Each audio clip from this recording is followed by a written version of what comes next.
Hello, everyone. Welcome. I'm Katrina. This is Sow and Tare live chat. Do this every Monday, except for next Monday and the following Monday. So, last live chat before Quail and Homesteading Con, and I hope you guys are all doing well. Verna, our moderator, is moving, so she is not here tonight. So she is dealing with that, and I'm happy she found a place. It's like a block and a half away from where she was coming from, so that's good. If you are wanting to know about growing things in an apartment setting or a small space setting, visit her channel. She's awesome. But she's not here tonight. So I hope everybody's doing okay. And I will start at the top. And topic of the day is we're going to be talking a little bit about Quail and Homesteading Con. It is this weekend, and so that is a good thing. So scroll up to the top here. PJ's here. Hi, PJ. Welcome, welcome. I hope everyone's doing good over there. You may have Bruce with you, huh? Hi. And Dawn's here. Welcome, Dawn. All right. And yes, PJ's going to QuailCon. I'll be at QuailCon. Verna will be at QuailCon. Yeah. Yeah, PJ. I spoke with Verna. She isn't, she's not ready yet. She's still moving. She's still in that whole setup phase. Yeah. Yeah, so I will be arriving on Thursday at some point at QuailCon, and um, yeah, or Thursday to Ohio at least in the afternoon. So yeah. All right, Erica's here. Hello, everyone. Hello, Erica. Welcome, welcome. You're going right. We'll see you hopefully. Buster's here. Hey to all. Hey, Buster. Welcome. I thought Bruce might be with you. Hi, Bruce. Yeah, so basically, I've been gearing up for Quail and Homesteading Convention. And again, if I know everybody here knows about it, but for anybody on repeat, QuailCon is what it used to be called, and they've changed the name this year and expanded it to some. Um, Zach really wanted to promote self-sufficiency. Oh, hi, Bruce.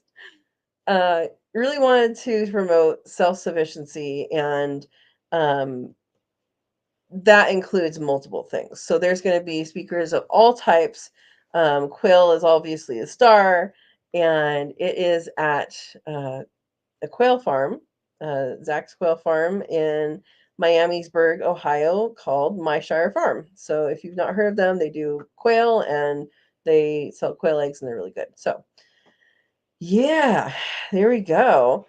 I'm trying out a different location. Yes, I have not unpacked things yet.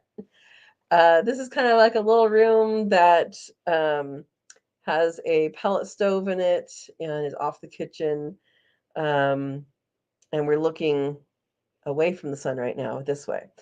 And so the sun hopefully won't be in my face the whole time in the afternoon. Um, what I plan to do, a lot of these are books. So what I plan to do is where this wood paneling is, put bookshelf, but I want to make the bookshelf, and I have to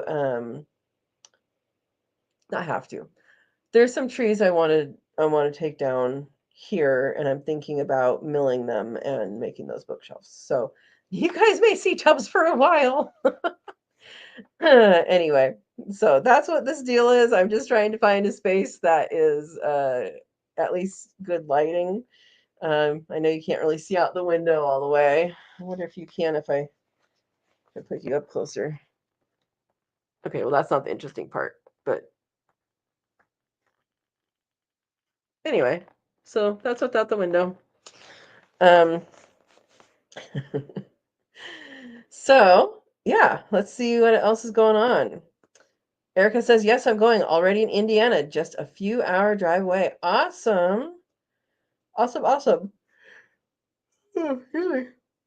And Serena's here. Hi, Serena. She says hi, Sow and Tare, and cousins in the chat. All right. So I thought I'd bring up, let's see, present,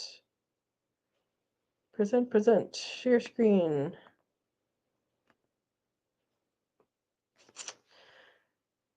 I thought I'd bring up this, which I am now understanding is quite small. How do I make it big?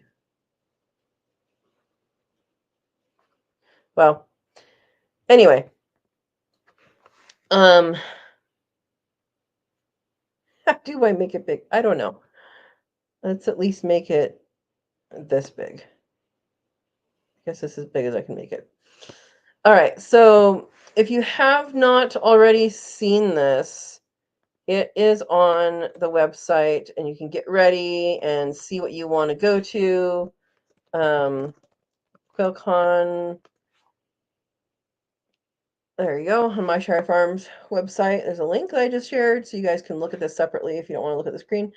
But on the left-hand side is Saturday's events, and on the right-hand side is Sunday's events.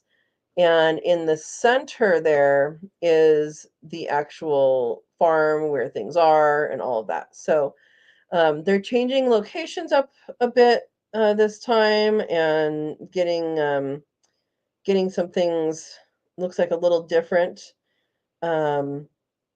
which will be good. So Saturday, excuse me. Saturday, there is a welcome breakfast hosted by Quail University, and that is at Star City Social Hall. Not sure where that is. I will be chauffeuring Linda there, so I'll find out. Again, that's Star City Social Hall, 8:30 to 10:30. So that is hosted by Quail University.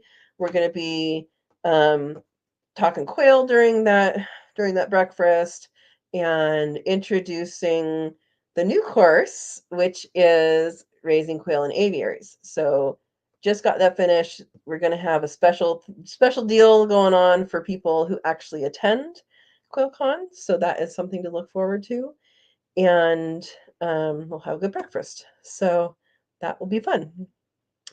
Gates open at my Shire Farm on Saturday at 11. The reason why it's so late is if people are driving each day, or driving for one day even, he wants people to be able to get there and not have to wake up at 3 o'clock in the morning and stuff. So, which some people still will, and some people like me have to fly. So that is that's why it is that way. So gates open 11, 11:45 is the kickoff. So you have 45 minutes to mill around and talk to people and introduce yourself to people, and ask questions to different people and all that. And so that is honestly, it's a lot of fun. So talking to people is a lot of the fun part of the convention. At 12 o'clock. So this is how this works. We have 12 o'clock block, 1 o'clock block, 2 o'clock block, 3, 4, and 5 o'clock block. And each of those blocks has multiple things happening in it. So you'll get to choose which ones you want to go to. So my presentation is going to be I'm going to do my presentation at 1, and I will also do it at 4. So if you're wanting to see what I have to say, reserve one of those spots on your calendar or whatever, and you'll get to see whatever else is on the other one. Yeah, so you get to go through. I recommend looking at this ahead of time, because there's a lot of stuff on there, especially if you've never gone. There's a lot of different things on here. There's tours, there's first day on the farm, there's talking about, again, I'm going to be talking about raising quail alongside rabbits. There's quail butchering workshops. You got to pay attention to that. That repeats. Almost everything repeats. They're talking about bees. They're talking about marketing, egg and balut sales. beginner stuff. There's a question and answer panel. I mean, there's a lot of stuff. Quail cages. There's a lot of stuff. And then dinner, if you have not gotten your dinner tickets, I don't know. I hope they're still on sale so people can get them. But dinner tickets, dinner, it will be at 6, and we're going to do quail dinner. They're also, I believe, they're also going to roast a pig that they raised. That's what they did last year. Seemed to work out good. Um, and then Sunday, we have kind of just a couple things happening at once. So um, there's some of the bigger stuff like, oh, where'd they go? Things got moved around since I saw it. Anyway, there's a whole bunch of things happening, and Zach is going to be giving a talk on quail for profit. That'll happen twice. There'll be Group A and Group B. I believe this is going to be something on your name tag, but I'm not actually sure. So anyway, that gates open at 8:15 on Sunday. First class is at 9. Last class is at 4. And then at 5 o'clock, he's going to start the live bird sales. Now, live bird sales are, just that. They're live birds. I believe he's going to be selling eggs at that time too. So there's a lot of fun things on the schedule. So again, there is the link that I gave you, and it's going to be a lot of fun. But I figured I should warn you that there is a lot on there, and you should look at it ahead of time. Now, how do I stop sharing? Stop sharing. All right.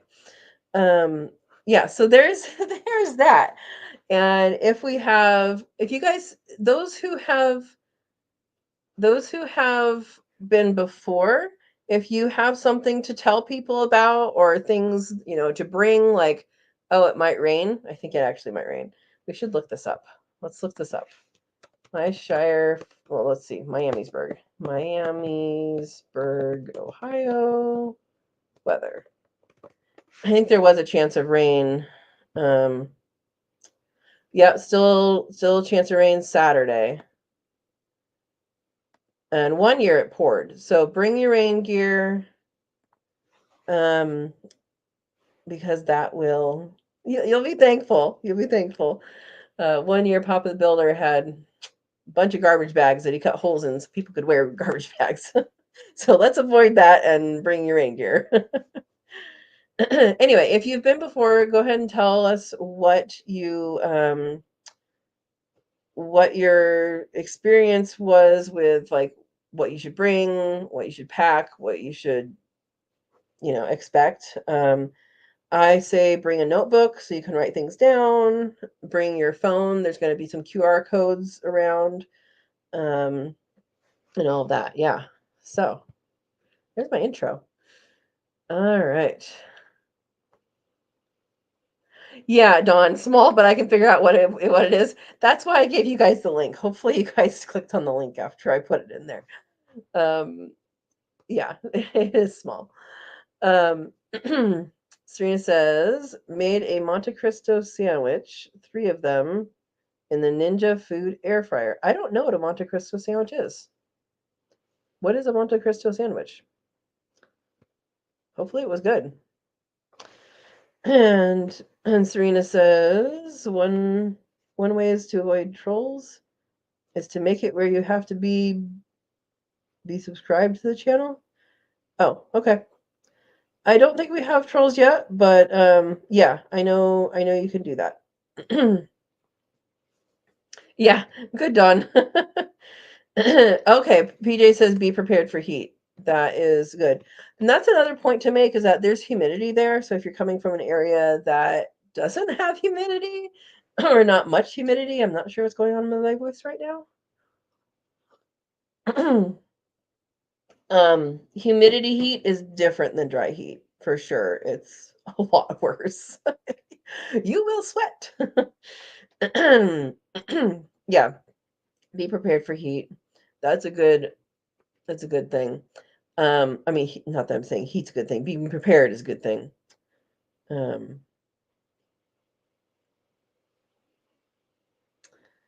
Dinosaur Omelet. We're talking about trolls, huh? Was there a troll that I missed? Because I don't see any. I don't see anything that is that. Welcome, welcome, Dinosaur Omelet. Are you coming to QuailCon, Quail and Homesteading Con? Um, yeah. So anyway, we are going to be. I'm going to be there. A lot of people are going to be there, and I think the last I knew, there wasn't very many tickets left. So I don't even know if there's any tickets left. I didn't check with Steve before I came on here. Yeah. Oh, you can't get there again. Dinosaur Omelet, people, you should be up there. It's a good time. It's a good time. So, yeah, that's the main thing is that there's no tickets left. Okay, good. I mean, not good, like we want the people there, but the perfect amount. Thank you, PJ. Yeah. So wow, sold out, sold out. That's awesome. Dinosaur says every year something comes up here. Yeah, I get it. I get it. Um, it's kind of an interesting time of year, but it's okay. Yeah. Um, so I just had, I'm going to turn the sound off on this. I just had thinking of things that go happening in, in August and September. Um, so those of you that saw the week in review, you saw the insects. I never figured out really what they were. I'm guessing it's like a mayfly or something. The creek's down that way, so it's some bug, some insect that came and had a big hatch.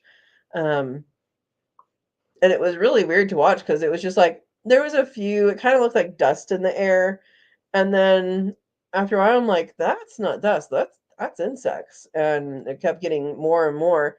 And there was a couple dragonflies out that were snatching things up. So that was interesting. So yeah.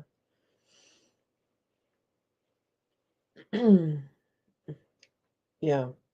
Thank you, Buster. Hope you have been enjoying your new place. I have. I have. As you can see, I haven't unpacked hardly at all except for the kitchen and part of my bedroom. um, but that's with reason. I do want to again finish cleaning and paint the walls, and I'd rather do that. I'd rather move bins than individual books when I do that. So a that's an interesting, you know. I might as well leave it in bins. That's basically what I'm saying. My voice is weird right now. I don't know why. Okay. But yeah, I am enjoying it here. It's been good. We got a big rainstorm the other day, and then it got hot today. And yeah, it's beautiful out here. It's beautiful out here. Everybody's been nice. That's good. So yeah. Dawn says, I have to wait until next year. Andy was going to come by here on her way, but I'm also in pre-surgical lockdown. So I'm getting stuff done. That makes sense, Dawn. Good luck with that. Good luck with that. And you said that's happening next week, right? I think. Good luck. Good luck. Um, Bob's here. Hello, everybody. Yes, I'm Bob. Yes, I did move. I'm in the Pacific Northwest now. I am in Oregon, Douglas County, Oregon. So hopefully you were able to watch the premiere. Um, I'll put it in here again for those people that may not have seen it. That was live. Yeah. And if you're watching the premiere, skip the first 20 minutes. Um, I just put a picture up for when people are coming in. That's all I did. And it's just a picture, but If you haven't watched that, go ahead and watch that. Gives you kind of an overview of the property. And um, yeah, I've been eating and processing a lot of apples recently because the two apple trees right by the driveway have been dropping tons of apples, especially after the storm. And there's way more on there. So I'm not sure what the apple season actually is, but I've had apples since I've arrived.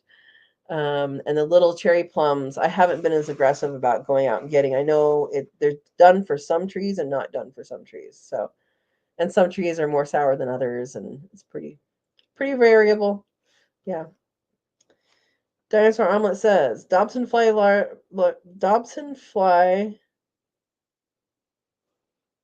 va or versus mayfly. Helgramite is cute little baby Dobson fly. Your favorite? Yeah, I don't know what they were. I don't know what they were. They were never close enough for me to tell what they were. I just know that some of them were scattered, and I see some now. Some of them are scattered, but some of them are kind of flying in a I don't know, flock of insects. A swarm? I guess it'd be a swarm, right? Yeah. Serena says, "Why did the farmer wash the chicken's mouth out with soap? It was using foul language." Oh boy. Uh, Dawn says, "I've had big clouds of bugs here, and they are gnats when the little brown birds swoop in and try to eat them." So, no, are they no-see-ums? Because I remember no-see-ums, and if you put your hand up, they go to the highest point, and that's one way to get them out of your face. So, yeah, yeah.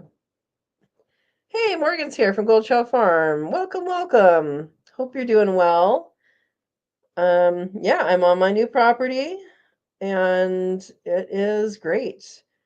I have, man, talking about those swarms, sorry, I can see out the front window from here. I see a bunch of swarms, like clouds. But yeah, I have some pasture across the street and some hayfield that didn't get hayed and did not get,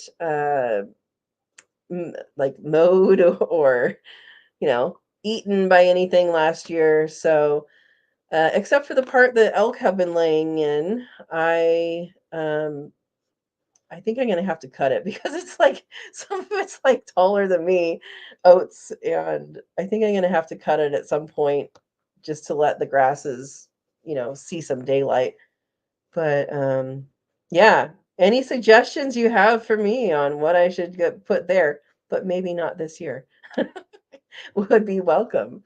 I'm kind of thinking about leasing it right now because I have so much stuff going on. Maybe first year leasing it to someone, and that way the vegetation will be taken care of, and hopefully the same management practices. But I'm not opposed to getting some animals and putting them out there. Um, yeah. So welcome. Um, all right. Dinosaur Omelet says we have a mini mosquito and ground wasp invasion. The mosquitoes here are super tiny, and when they bite you, like they don't itch for very long. I mean, I don't want mosquitoes. Hopefully they don't have disease, but they, you know, as far as mosquitoes go, I'll take the ones that don't itch for very long. I don't know what the wasps are that we have here. I see all of my identification books are in these tubs still. And I don't even know if I have the right identification books for insects here. I know I do for plants. Um, but there are some, if you watched today's Week in Review, I saw, well, I show you guys this really interesting looking wasp, and it's like black and like a white with a milky blue. I don't know if that showed up on the camera, but it was like white with kind of a milky, like if you guys have ever had snakes, when the eyes go milky before they shed, it has that little blue tinge to it, kind of like that. I don't know that anybody can relate to what I just said, but yeah, they're pretty fun. Um, Buster said it takes time but worth it. I don't know what you're talking about, Buster. I ran behind. I'm sorry. All right. Everybody's saying hi. Oh, it's happening next Wednesday. Awesome, Dawn. So those who don't know, Dawn has a surgery she's been looking forward to, and we should all be sending good vibes her way. For sure. For sure. What? Serena? Did you know all that pepper is half peas? I don't think so. Oh, you mean the letters? Ha ha ha ha ha. Have I seen any elk yet? I haven't seen elk since I've been here, but I saw one when I came to look at the place to buy. I've seen deer, so maybe there's deer bedding down. Maybe it's the deer. There are two mama deer. One has one baby, the other one has two babies. They still have spots. And they have been eating apples off the ground, I guess, the apple fall. And so it's kind of funny just to sit on the front porch and watch them because I can see them from there. And they just pick up an apple, they crunch it, and then half of it falls out of their mouth. Pretty funny. But yeah, they're getting, excuse me, they're getting sweet. They're getting sweetened up on apples. Yeah, I have not seen any elk. But elk, I don't know their habits here. I do know their habits elsewhere, and elk are pretty um they're pretty seasonal in their movements. So like I think we're getting into rut season, I think. I don't even know if you call that for elk. I know you call that for deer. So when the mating season is going to be happening here soon, I think. I may be making things up. Somebody find out. And so then they're together, and then when they, break up the group, the all the does go together, and then the bucks go together, and they kind of hang out like that, kind of like turkeys do the same general thing. Like you'll see bunches of males and bunches of females.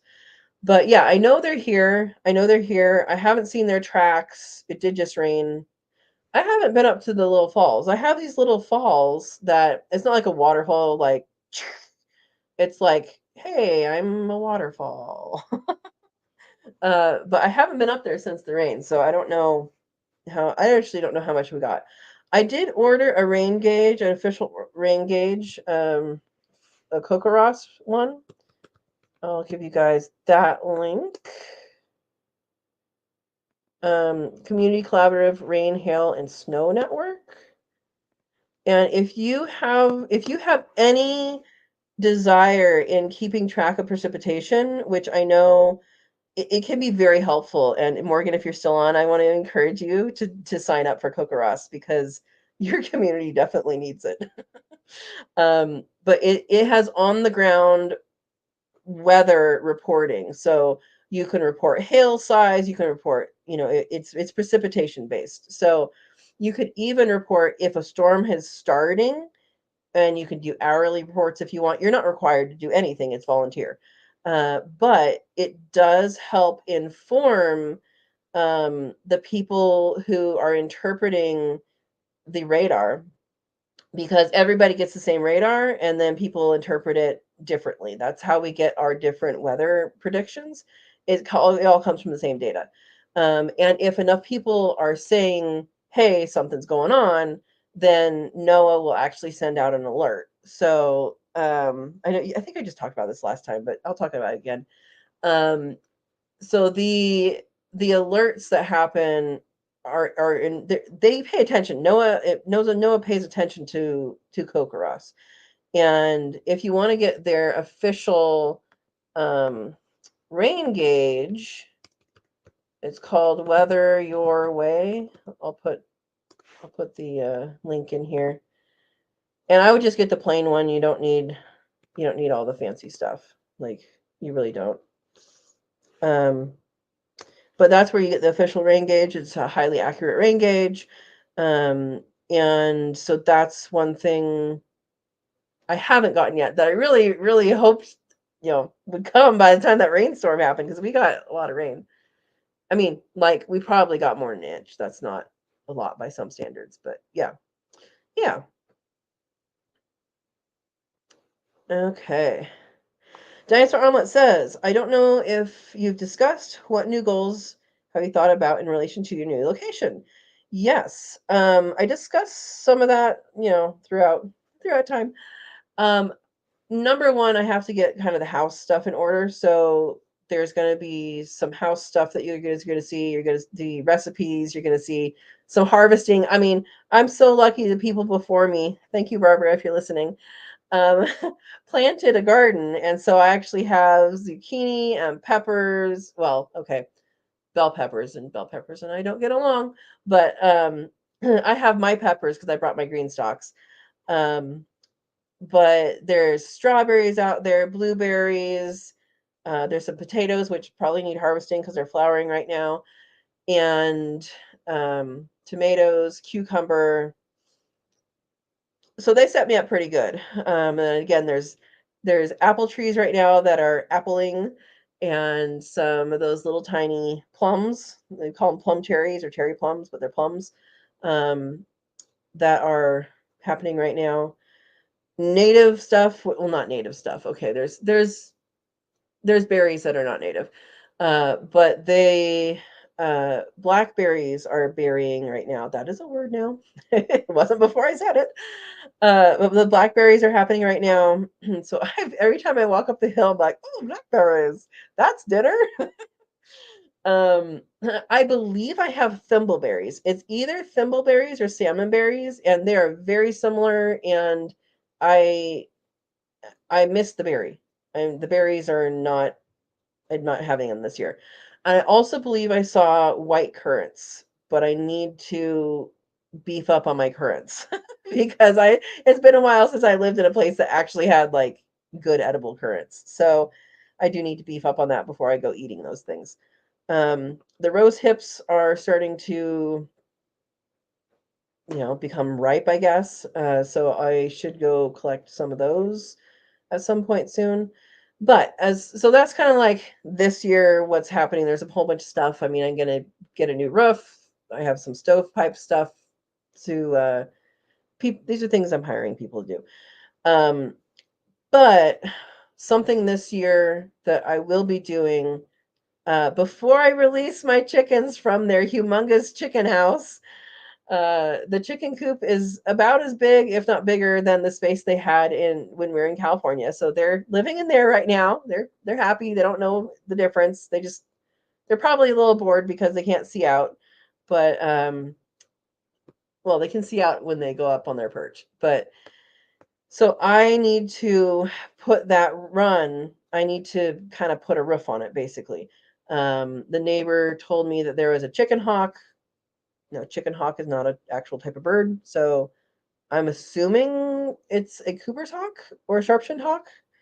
Um, so I'm not sure what a chicken hawk is, but it's a hawk or a falcon more likely. And she said they did lose one 2-1 one time, and the cat Ringo. So there's Ringo and Mama Cat, Ringo and Mama Kitty, which we don't know where the babies are. Ringo showed me that he can climb over this big tall fence. So that is something I need to do this year. I have some ideas on how I'm going to do that. It's going to be kind of a phased approach, and I don't know if I'm going to add coyote rollers onto that. I don't want to go electric because I don't think there's a need. I mean, yeah, we do have bears here, but they're not like tons of bears all the time. Um, and mountain lion. Anyway, um, so I will be doing something with that enclosure. It's a large enclosure. So uh, the rabbit hutches are in there. People who built the rabbit hutches did a lot of things wrong. They are coming back to fix more of it. Again, things I could have built if I had the time. I didn't have the time, so I hired someone. But they are making good. So I'm less angry.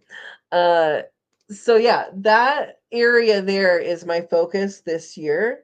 Now, that being said, if I go to a store in the winter and they happen to have fruit trees come home with me. It just happens. Um, so there are fruit trees here. There is some old fruit trees. So there's 3 apple trees, 2 right by the house, one on the other side of the street. Um, and the one on the other side of the street didn't have very good apples, so I haven't been doing anything with them. The deer have been eating them. And then there's one pear tree. There might be one over in the pasture. I don't remember.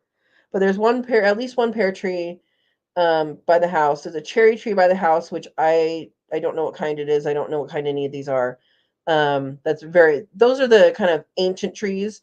And then there's the little plum cherries that are basically any homestead. Any homestead out there is going to have this little tiny cherry, not cherry, little tiny plum, comes on a long stem like a cherry, at least around here. And there's a bunch of those on the property. There's a couple elderberry on the property. There's a walnut, at least one. There's probably more. So, and then there's the native stuff, which like tan oak has acorns that are edible if you leach them. I think there's another kind of oak. I don't know what kind of oak there are. There's so many different kind of oaks. And then there's what's it called? Hazelnuts. So there's the native hazelnut here in abundance. Now I asked the person before who lived here before how much they ate of them, and he said none. All of them have worms. So I don't know, or all of them have bugs. So I don't know how real that is. I don't know how not real that is. I don't know. So I'll have to figure out that. But I said all that to say this. One of the big plans I have, and I have to look up into what I can and can't do on this property because this property is classified as farm/forest, and has to stay that way for tax reasons.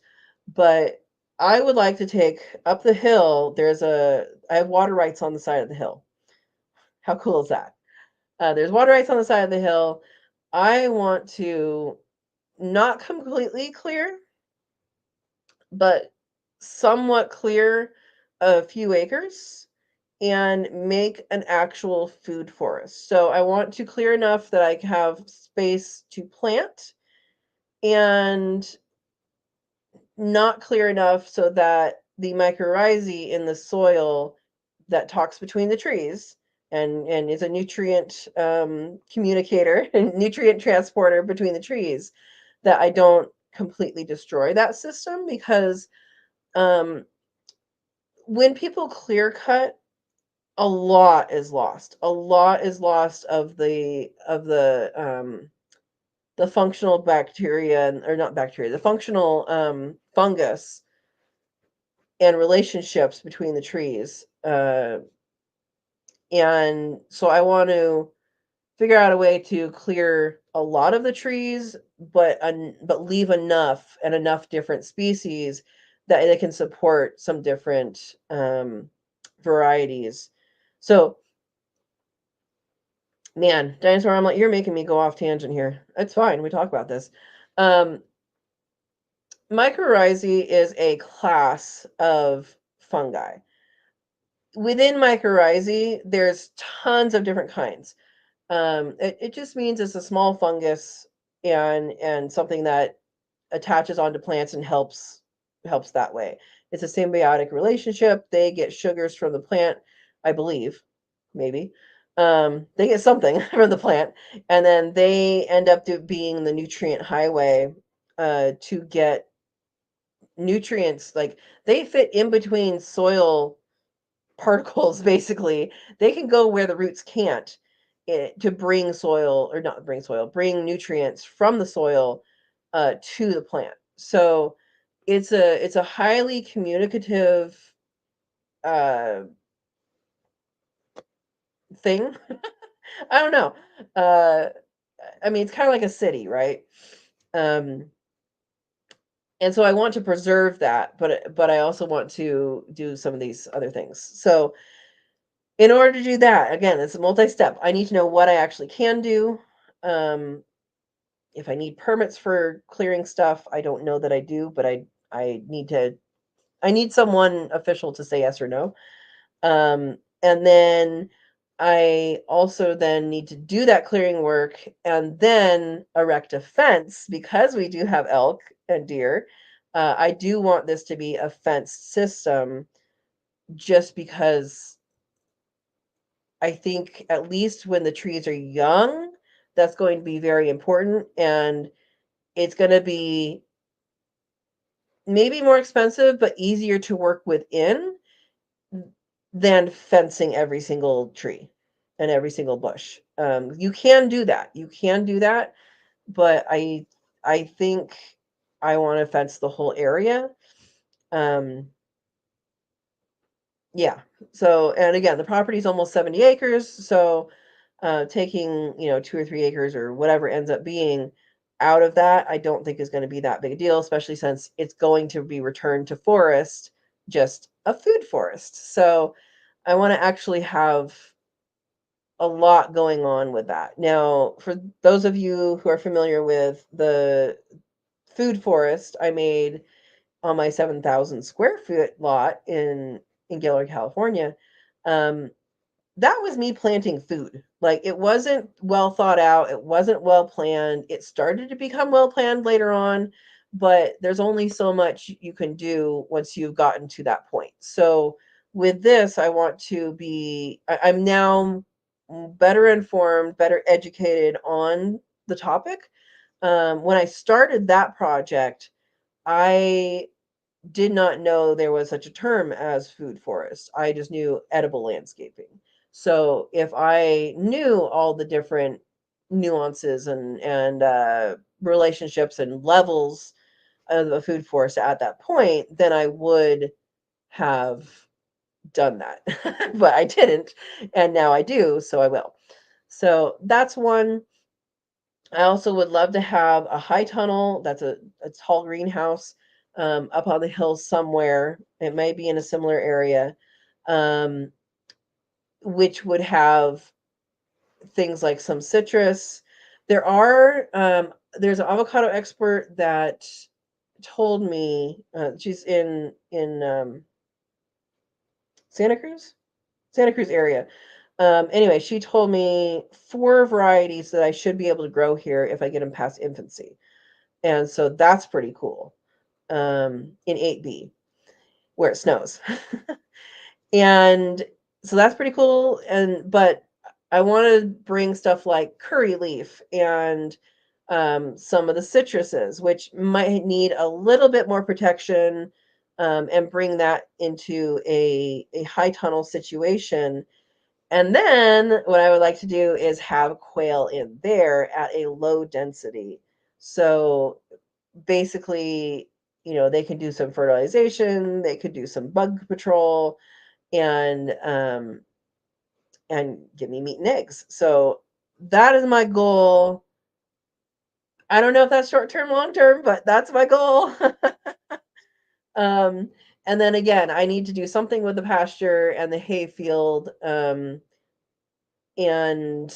whether that's something that I lease, um, or something with that will prove itself over time.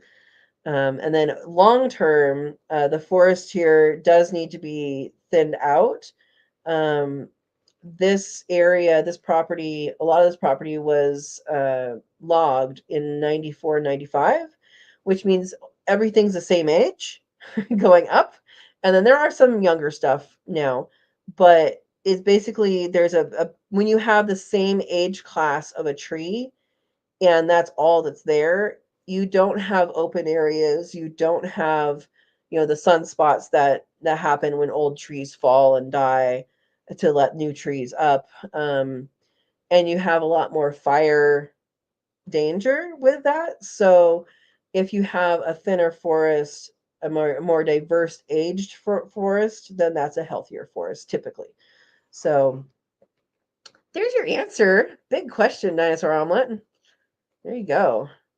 Oh, Bob sees elk every day. You have a water tub and feed them alfalfa cubes. Well, you have a lady elk that is your friend, right? She's basically a pet. Oh boy. Hey Steve, welcome. Steve says, yep, cut that to get the seeds to drop back down. What? I talked too long. All right. Steve wants to know if PJ made his cookies. PJ did. You're awesome, PJ. So last year, PJ made quail cookies in the shape of quail with quail eggs and goat's milk, right? And you did it again this year? She's awesome. PJ's awesome. Dinosaur Omelet says for insect ID, the Seek app is pretty decent. AI photo analysis and identification. Google Lens is meh. Okay. Um, I hate AI. I just have to say that as a general rule. As a biologist, I don't know. There's some plant apps that like we have to identify, not we, because I'm not a plant ecologist, but the plant ecologists have to identify, between species for endangered species and not. And some of the stuff you have to look at is not going to be in a picture. It's not going to, like, those apps can get you to like a family or maybe a little further than that. But if you're looking at actually what you're looking at, they can't get you there. You got to break out the key. So, yeah, insect ID so if I could see them, like in my hand or up close, I could probably identify them, or work to do so. That's not the issue. The issue is I see little specks and clouds of insects. So, but Seek, I will look that up. Thank you. Serena says, which melon has a manly scent to it? Muskmelon. Oh boy. All right, everybody's saying hi. I've been blessed. Thank you, PJ. Dawn says, I had apples on the ground and had drunk birds that couldn't get off the ground. Oh boy. So yesterday, I guess you guys saw part of that in the video from today. Yesterday, I collected up apples and I showed you guys the result of what I brought in the house. What you didn't see is a full 5-gallon bucket that I lugged up on the hill, where the previous person here said that when the apples got too much, that's where he puts it and the elk come by, because the elk don't generally come right near the house. The deer come right near the house. So I should have put a camera on there, but I actually don't know where my camera is, and I need to get more. Yeah. So I did do that. I haven't checked it to see how many were eaten, but um they were on the ground a long time then, Dawn. Which apples are always parting? Gale apples. Buster says it's great to watch wildlife. I agree. And I've been go, go, go for like a year now with multiple things. Again, I've been working on the Quail University course, Raising Quail in Aviaries. And again, that is coming out. If you're coming to QuailCon, you're going to get a special deal. It's going to be announced there, and then you're going to get a special deal. So get ready to sign up. And then I've been working on some other things in my personal life. I've been working on YouTube. I've been working on finding a place and moving. And so once I got here, my body's just like, I need to relax. So literally, I've been like sitting on the front porch with the cat, because I have to, because he finds me every time. And he loves to make biscuits. So I have like little little bumps on my arms from him making biscuits. Anyway, but I've been just watching nature, and it's been very relaxing. It's been what I need, and I love my front porch. Yeah. All right. That kind of waterfall is best. You like that kind best? Yeah. When I was here to see the property, it had water. It hasn't since I've been here, but it had water then, and it was a very nice sound. There's a bench up there to sit and be with the water. Yeah. Dinosaur Omelet says crowdsourcing weather is clever. Crowdsourced data accumulation is very useful. Not everyone is honey, but gives general. Yeah, it well that's why there's a training, like there's a like it's a video training, but there's a training and then it's really neat. I think it's really neat to see, but like I would encourage anybody with kids um to do it because they get to see their spot on a map, like, oh, there's us. Oh, who else is around? What did they get? Oh, they got more, they got less. How can that be? You can talk about that. I don't have kids, but I can see that that would be fun for kids. It's fun for me in the wintertime. In the summertime, at least where I've been, it didn't rain in the summer, so you kind of get behind and then you enter a bunch of zeros later. Yeah. A good person would do it every day, but I did not. Dinosaur says, I'm happy for you and your new home. Congrats, and may it serve you well. Thank you. Oh, not everyone is honest? Yeah, I think with something like this, though, I mean, I don't know. Hopefully they're honest enough. Yeah, Kokoros started because a town basically got flooded out that wasn't expecting a storm. So that's where the on the ground stuff counts for sure. I've been doing Kokoros for, well, I think I started when I started at my Gilroy house, so 11 years, 11 and a half years, I think. Is that right? Might have been 10. And then, so I'll be starting this station here. Um, it's pretty cool. My dad's been doing it longer. Um, John's laughing. I love all those nest boxes. Yes. So I don't know how many birds the person who built that coop had, but I mean, you don't need that many nest boxes. And the hilarious thing is, you guys may have caught it. Dawn caught it on the video from today. Um, there's so many nest boxes, and I only have one chicken that's laying right now. So Smilo is in molt, um, and Overraptor is going into molt. So she usually follows Smilo pretty close after. So they're starting to have a few feathers. And then Rexy usually doesn't do anything until like after winter-ish. So we'll see what happens here. She's my oddball girl, which is fine. Um, but they're 3.5 years old.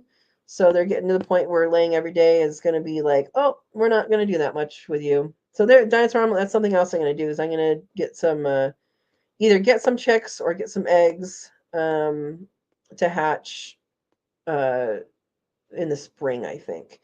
I was thinking maybe do that now. I may change my mind. I don't know. We'll see what opportunities come knocking after September's done. And so that is, it's just funny because Rexy's the only one laying, and there's like, I don't know, I don't even counted them, have I? There's like 20 nest boxes in this thing, and I mean, maybe they thought every bird needed their own box. I don't know what they thought. But Rexy's laid in the same one once. It's like and then every other time she's like, "Oh, I'm gonna try here. I'm gonna try here. I'm gonna try here." And so we'll figure out what their favorite is. The last place they were in, they had two choices, and they all laid in one of them. So yeah, it's pretty funny. Serena asks, "Have you built or bought any bat houses or purple martin houses?" I have not. I do know bat houses. There is a group. I can give you guys links today. Let's see if I get it right. Western Bat Working Group. Yeah. Western Bat Root Working Group, and I'm sure there's others. Where's their actually website? There it is. Nope, this is a PDF.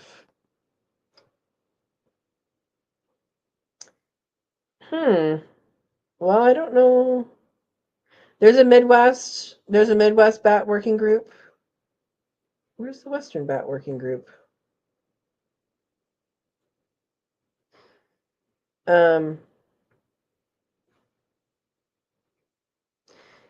Anyway, I don't know, there's a Facebook. But they have, let's see if they have a, here we go. There's the website, maybe. Anyway, Western Bat Working Group, and apparently there's a Midwest version, has plans on their websites for bat houses. Now you might be referring to my video from, yeah, I think this is it. It's just a really weird website. How do we get a different designer? Anyway, so they have the place I went to this weekend. We had a here's their website. We had a barbecue, and there's some bats that came out of the building and actually went back in. Not sure what was going on there. They just came out by the entrance, was there for several hours, and then went back inside. But they had a bat house there as well. And I do have bat experience. Again, I am a wildlife biologist. I do have bat experience. Have my rabies shot, shots, 3 of them. And a lot of bat house designs don't work. And part of the reason is where they're placed can be part of the reason, but then also how they're built can be part of the reason. And this goes for actually bird houses too. So they need something rough to hold on to, both on the outside and on the inside. Well, the outside they might be able to fly right into the hole, but on the inside they need to be able to climb up. So whether you tack some hardware cloth on there or cut some lines in the wood or something like that, they need that. So um, that's definitely one aspect that they need, that a lot of pre-sold bat houses don't have, and a lot of designs don't have. But hopefully they still have it on their website. Yeah. And purple martin houses, I haven't done that. I mean, if you're gonna do that, you might as well grow some gourds and make them like that, right? Yeah. Buster says, Dawn, she's going to need a lot of chickens for all the nests. No, they're not going to have that many. Yeah, that's like for an egg business. Yeah. Um, the 3 chickens can lay in different boxes every day. Yeah, but the thing is they will end up laying all in the same one. Like that's kind of how that's my guess. That's what's always been. Of course, they've only had 2 choices. But even when one was broody, they're all like, I can share. Oh, here's my egg for you. Yeah. Um, one has already been doing that. Yep. Uh, yeah, Rexy's been doing that. She's been exploring. It's good. Dawn says, how does that work in hydroponics? Are they just in water? How does what work in hydroponics? I'm behind you guys. You guys have to realize that. um, what was I talking about growing? Oh, because I said water rights? The water rights are to water things. So, like, you can take water at a certain rate from that area, and I need to look up all the rules for that. I need to actually probably call the water person. Um, and then you can water things. It's for agricultural. I don't know what you mean. Anyway, Dawn says living traditions on YouTube has how they deer fenced large areas with short fencing, but double, and the deer won't cross them. Yeah, I saw that. And I don't know if the same is true for elk. It probably is. I think they had 6 feet across, and it kind of messes with their vision of what they can actually cross. But Yeah, yeah, like PJ's saying, depth perception. Yeah. Um, yeah, anyway, so it's just a fun thing, and there's options. There's options for sure. Dawn says, I think you're calling permaculture food forest. So permaculture is a type of living, really. It's not like a garden. It's a type of living, and food forest can be part of permaculture. So it's not one or the other. It's inclusive. Yeah. Um, yeah, I was very interested in the Living Traditions Homestead setup with that, and I had forgotten about that for this project. I wonder though how other things would, like, I don't know how bears. I would hate to trap a bear in my food forest. I don't know. I might put feelers out about that. Like, see what you guys think. Because I was thinking deer fencing, not deer fencing, elk fencing, which is taller than fencing. Um, and yeah, I might have to research that a little bit more. Because I know what the deer do. I don't know how that may or may not differ with elk. Yeah. Yeah. Dinosaur Omelet says hit the like button. Thank you. Oh, awesome, PJ. Made some flourless and gluten-free cookies this year too. That's good. Good, good. Dawn, the things that are on cell phones already, huh? She said, I don't even know what Google Lens is, but it's on my cell phone. I just had to get one for the hospital. It's been a long time, since 2018, and boy, have they changed. Yes, Dawn, they have. I got my cell phone. I got this one new when I came here. I had to switch companies, and so I got a new one.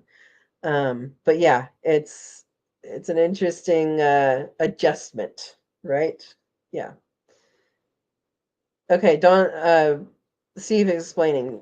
Google Lens will search its database for same or similar pictures. Okay, here we go. JJ, hi. She's sorry about being late. That is okay. We have talked about Quill and Homesteading Con. Um, and are you coming to that? I never remember who's coming and who's not. I think you said yes, maybe. Um, and the people at Homesteading Con, Quail and Homesteading Con, are going to get a special discount for the Raising Quail and Aviary course through Quail University. So we just finished that. It's up and running. Linda's ready to go for that. So if you are going, make sure you're ready to sign up for that. And if you are wanting to raise quail and aviaries, or if you're wanting to know what I did this year, so that course will be coming out. And then we've been talking about what the plans are for here. Yeah, and everybody's saying hi. Steve says in the old days they build a nest box for hen. Then they found out that 20 chickens would share a single box. Exactly, exactly. I don't know what the how many you're supposed to have per chicken. I don't think I have to worry about it though. Not getting that many chickens. Oh man. Yeah. So I don't know what I'm gonna do. I know I'm gonna have what I want is 3 to 4 more layers. And maybe like 3 more layers, maybe 4. Um because and do that every few years is add, 3 to 4 layers. But I totally could, um, hatch out a bunch and process some. So that is also an option. Um, anyway, I haven't thought a whole lot about it. My goal would be to have 3 or 4 more chickens. Unless I find a market, then I can have more. But I think I want to try doing that with quail once I get set up again with quail.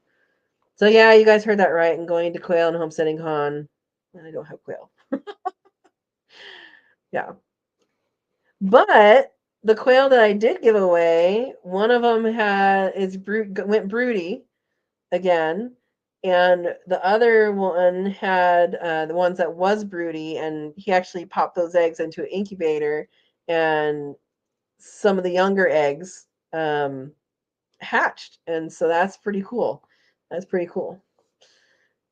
Yeah. Oh, JJ says my quail got mud balls on their feet while I was gone.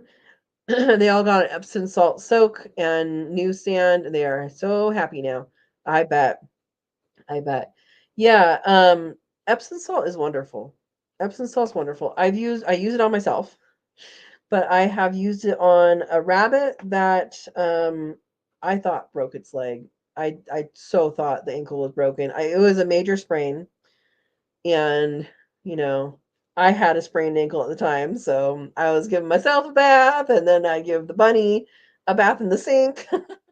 And through Epsom salt baths and massage, at some point you wouldn't even know that it had an issue at all.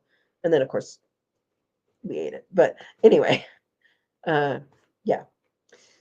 All right. Ed's here. Good evening, Ed. Welcome. Good evening, everyone. Woo-hoo.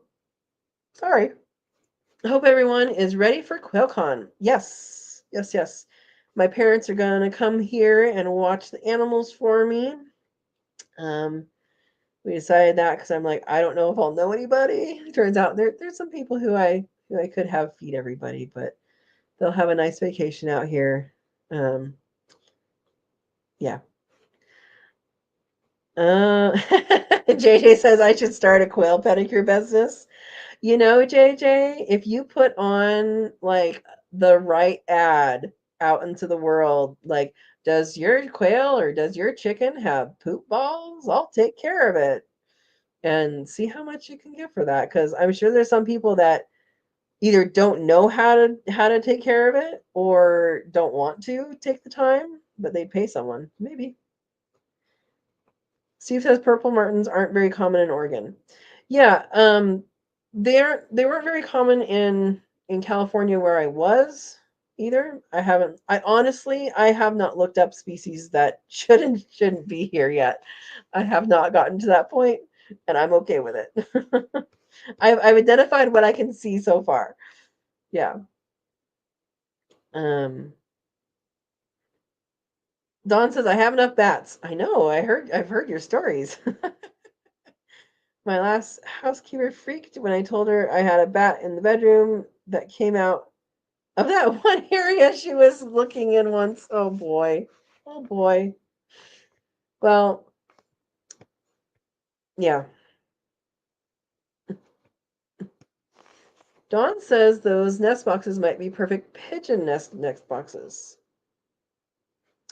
I don't plan on raising pigeons, but if I ever do, I will know this now. Yeah. Linda's here. Welcome, Linda. I was telling everybody about our breakfast on Saturday at 8:30.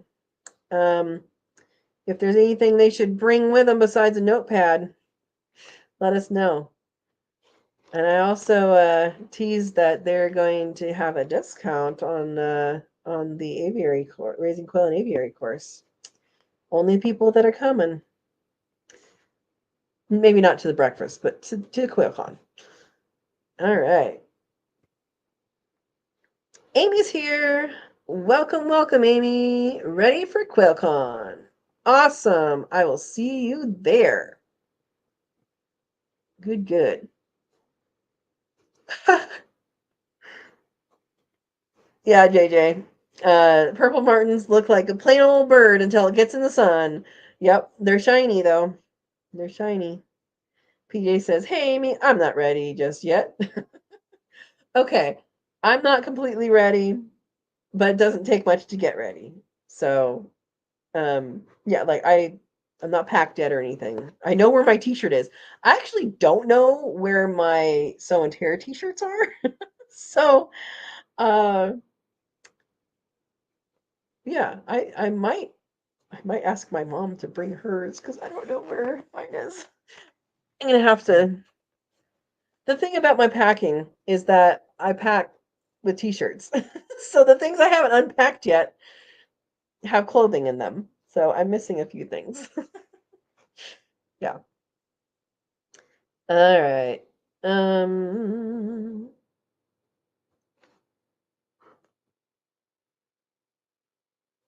Amy says I was trimming nails a few weeks ago, thinking the same thing. Hey, you can be a quail pedicurist. There you go. Oh, you would put nail polish on them. Yuck. But was afraid they would peck each other's toes. Yeah, that probably would happen. That probably would happen, JJ.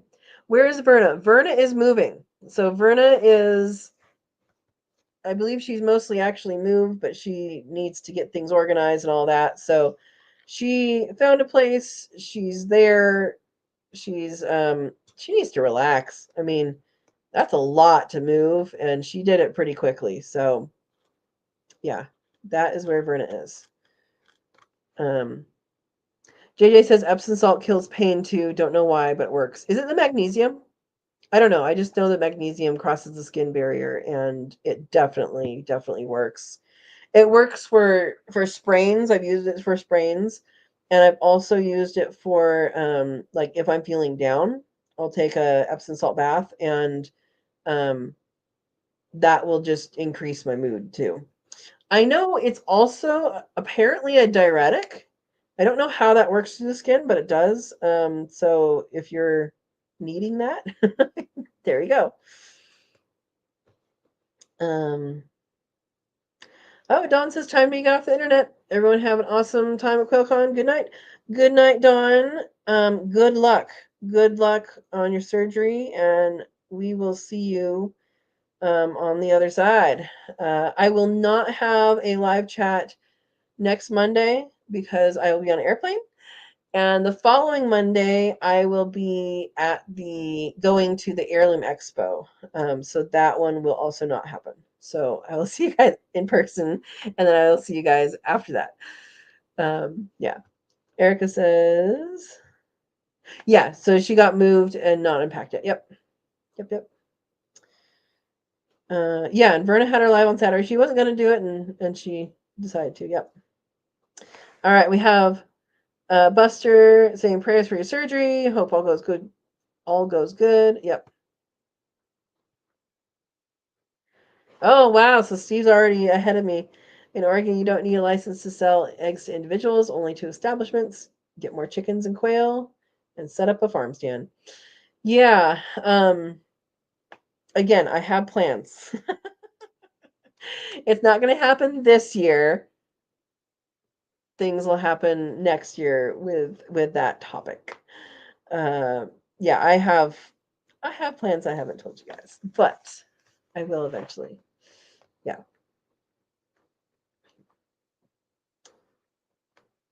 All right. Yeah, PJ says Verna says she will relax at QuailCon. Yep. Yeah. Oh, Amy, you use the Google Lens for Mushroom ID? A book, or better yet, a knowledgeable person with you is best. I think part of your thing got cut off. It says do it. Oh, does it? Does it? I I don't know if it does Mushroom ID. Mushroom ID to me needs multiple steps because there's only two that I trust myself on, and that's the chanterelle, because that was in my grandma's yard, and as long as it's on the West Coast, I'm fine with it, right? If you go anywhere else, something that looks the same might not be the same. But at my grandma's house, they were that big, and I didn't know they're edible until my last year there, so that was sad. And morels. So there you go. JJ says yes, Epsom salt is magnesium. Seems great for spasms and nerve damage. Yep. And Steve says Epsom salt is magnesium and sulfate that breaks down in water and can absorb into your skin to help ease pain. Yeah. It works. It works. And I will tell you that it works because I use it. I've sprayed enough things that, well, not enough things, the same things. Okay. Both ankles several times. Wrist and thumb. There we go. Now you know my sprains. Yeah. JJ says, I use a field guide and don't touch anything I don't know. Exactly. Exactly. Oh, and JJ says, I collected turkey tail lately and have some lion's mane growing. Awesome. The lion's mane, is that something that you ordered and is growing inside or outside? Or is that something that grows in your area? Yeah. I'm planning on doing some mushroom logs out here at some point. I just haven't. It's in the future. It's in the future, guys. Um, there are some areas that I've walked through that are particularly higher humidity. Like if it smells moist and it feels more moist. So I'm guessing that's a good place. Okay, both. Okay. I'm guessing that's a good place to put mushroom logs. Um, yeah, because I just think that's a good idea. And, why not? Why not? Hopefully the elk don't eat them. The deer, the bears. Oh, yeah. Yeah, I've not collected anything except for those two. And whenever someone brings wild mushrooms to like an event, I typically stay away from them because unless I absolutely like know that they know what they're talking about, I don't want to be poisoned just to be polite. I don't know. Does anybody else do that? Um, there I've been to some potlucks where some people are like, oh yeah, these are wild mushrooms I collected. I'm like, okay, good. Um, Not trying to be rude, just trying to stay alive. So, yeah. For those that came on later, let's see. I'm going to share this schedule. Oh, JJ says if I don't know a mushroom and want to collect wild, I grow it first, then I know it very well and can properly collect. Awesome. And if it grows in the dirt or grows on a tree, that's worth noting because there are some lookalikes uh, that do that, and they're edible and some that are not. So, anyway, I will share this again for those that came in later. And I will also put a link here. Amy says, is it too late to RSVP for breakfast? Linda, is it too late? I'm going to guess not. Linda, are you still on? So, I'm showing you guys a schedule here. I also put a link there, so if you actually want to be able to read it, and you're not showing this on television, you can read it. And that is the schedule. So I will be speaking at 1 and at 4 on Saturday. There's going to be multiple things going on. So what is smart to do is before you go, print this out and or maybe not print it out. Anyway, take a picture, whatever. Decide what you're going to go to and highlight it, circle it, whatever, because there's multiple things happening at the same time. Now, there's multiple things happening at the same time. Most things, at least on Saturday, are going to be happening multiple times during that day. So, like I'm going to be speaking at 1 and I'm going to be speaking at 4. It's going to be basically the same talk, except for people ask different questions, right? It's going to be, first part is going to be talk, and then usually they just devolve into questions, which is fine because that's what people came for is the answers to questions. And again, I'm talking on about raising rabbits alongside quail or quail alongside rabbits, whichever way you want to do it. And so there's a map. Things look like they're a little bit different this year on the map, which is fine. And then Sunday speakers are there. If you haven't signed up for a dinner ticket, Dinner is at 6 on Saturday. They're going to do quail, and I believe they're roasting a pig that they grew. They did it last year, and everything was really good. And then Sunday at 5 is when the live bird sales will start. I believe they're going to be doing egg sales as well. I believe that's when they start, but they may not. You may be able to do that earlier. I don't recall. Yeah, and again on Saturday the breakfast, the welcome breakfast, RCP with Linda, is 8:30 to 10:30, and that is at Star City Social Hall. And then the gates open to not Miamisburg, My Shire Farm, for Quail and Homesteading Con at 11. And then things get kicked off at 11:45. So you have time to talk to people, get acquainted, share stories, you know, ask the required how many quail do you have, and go from there. So again, I know this is small. I put the link there so you guys could see, and I will stop sharing now. All right.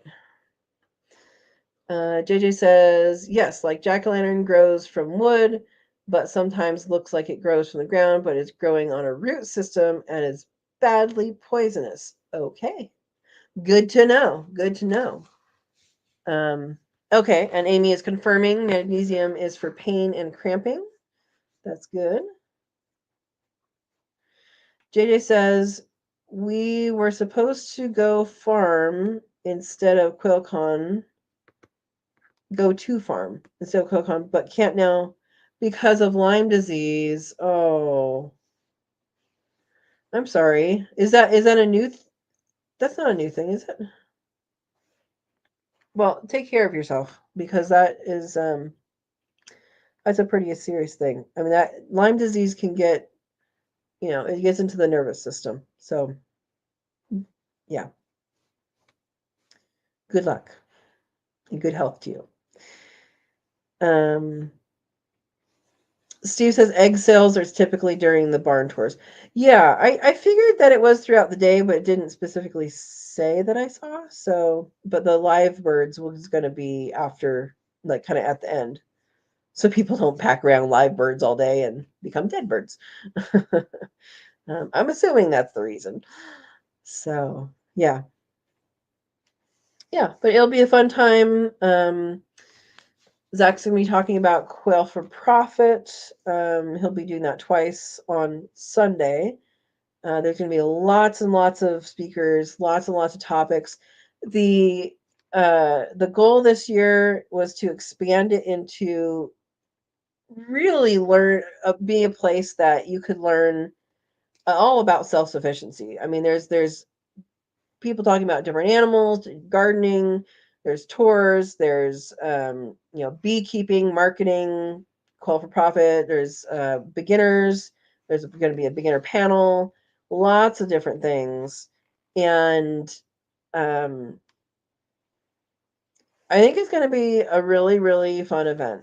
So it has been in the past, and I think with the direction Zach is taking it, I think people are going to be going to add some diversity to their knowledge, which is always good. It's always good. Yeah. Turkey tail. Why are we saying turkey tail? Is that one that you like? I know it's a fungus. JJ says, yep, I got it okay. You got it when you were a child and used Teasel and antibiotics to get rid of most of it, but now it is at the farm. Oh. At the farm at My Shire Farm? Yeah. Or at your, I don't know where you're talking about.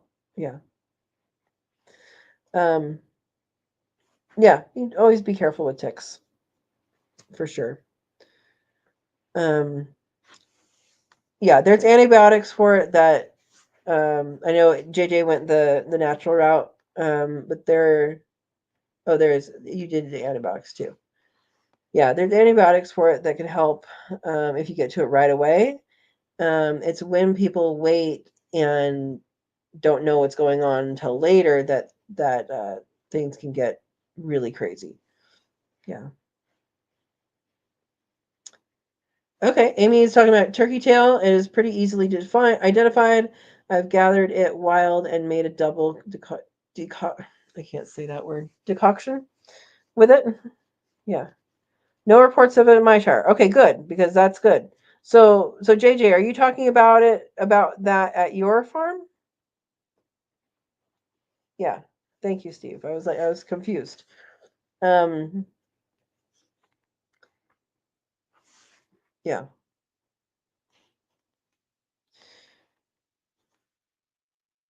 Oh, okay. No, here in Southern Ohio is what she says.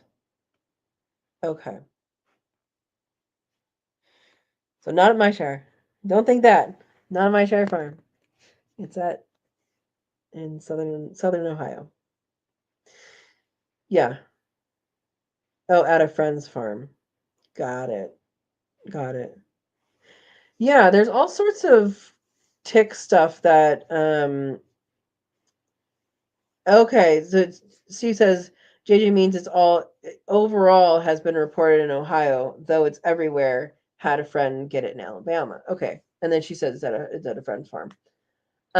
Yeah, so I generally have lived in places without ticks. So like I grew up in the high desert. There we really didn't have okay, it's not in Western Ohio where my shire is, as far as we know. Okay, good. Um I grew up in the high desert where we didn't see any ticks. I think my brother might have I think he had one on his head one time. I don't know if that was like after we went somewhere or if it was there. And then it was always like, oh, but they're up in the mountains. And then where I lived in California, there weren't any there, but if you went out in the grasslands, there definitely was some. And when I would come back from my master's field work, I would basically put all my clothes that I was wearing in the center of the bathroom floor and do my check, and then like within 5 or 10 minutes there would be ticks crawling out of the clothes. It was disgusting. My tip for ticks: one, if you are out and about and you know you're in a tick area, wear a shirt that you tuck in and then wear a shirt over it that you leave untucked, because you can catch a lot of them on that outer shirt. And then also, if you wear light colors, you're able to see them much faster than in dark colors. So that actually, I think that's really important. So wear light colors if you're concerned about ticks because you can see them. Um, and then here, I know they're here, and I don't know the extent of like where, how populous they are, or anything like that. But I know they exist here, so that is something that will be on my radar. And okay, so JJ says tuck your pants into your socks or shoes. Yeah. Or wear gaiters. You can do gaiters too. Um, yeah, so that is something that I will have to learn more about, as far as like what, or figure out what my daily regime is going to be. I did order a lawnmower. I haven't had a lawn, so I haven't done a lawnmower, but a push one, without a motor. So I did order one of those, um, so I can mow the lawn in the front, which starting to turn green because it rained. It hasn't been watered. And then the lawn area over by the garden and those trees and by the backs to keep the around the house um hopefully tick free. Ticks don't like short grass. And then also to mow kind of up the center of the road that goes up the property. Um I also plan on getting a scythe. I kind of was looking into things. A lot of places are out, I think, because there's some YouTube people that just like advertised it. And so I might wait on that. Yeah. Yeah. JJ has a good point. Not every tick has limes. That is true. Another good point is not every bite that does have limes has a bullseye. So the bullseye is like the typical, yep, that's limes, but not everyone has that. And supposedly it has to be on you for at least 24 hours or something like that. I don't know. I don't know the biology of that. I know that that's what people say. I don't know why that would be true. And if someone can explain that to me, that would be fantastic. Why a timing matters. But I do know you're supposed to take a chunk of skin with the head and not try and twist the head off. And I have done that. I've been bit 4 times. So, yeah. It's something I didn't do with the other ones, which I will do from now on if I do get bit. Hopefully I don't. Is to keep the tick, tape it on a postcard, not a postcard. Like you're gonna put it in an envelope too. But I know University of Davis. I don't know if there's anybody. There's probably somebody in Oregon too that does this, but I just know that at least where I was, Davis was the lab that you would send it to see if that had Lyme disease, and they do an analysis on the tick itself. Yeah. JJ says, you will know you will get very tired. That's good to know. It's a symptom. Yeah.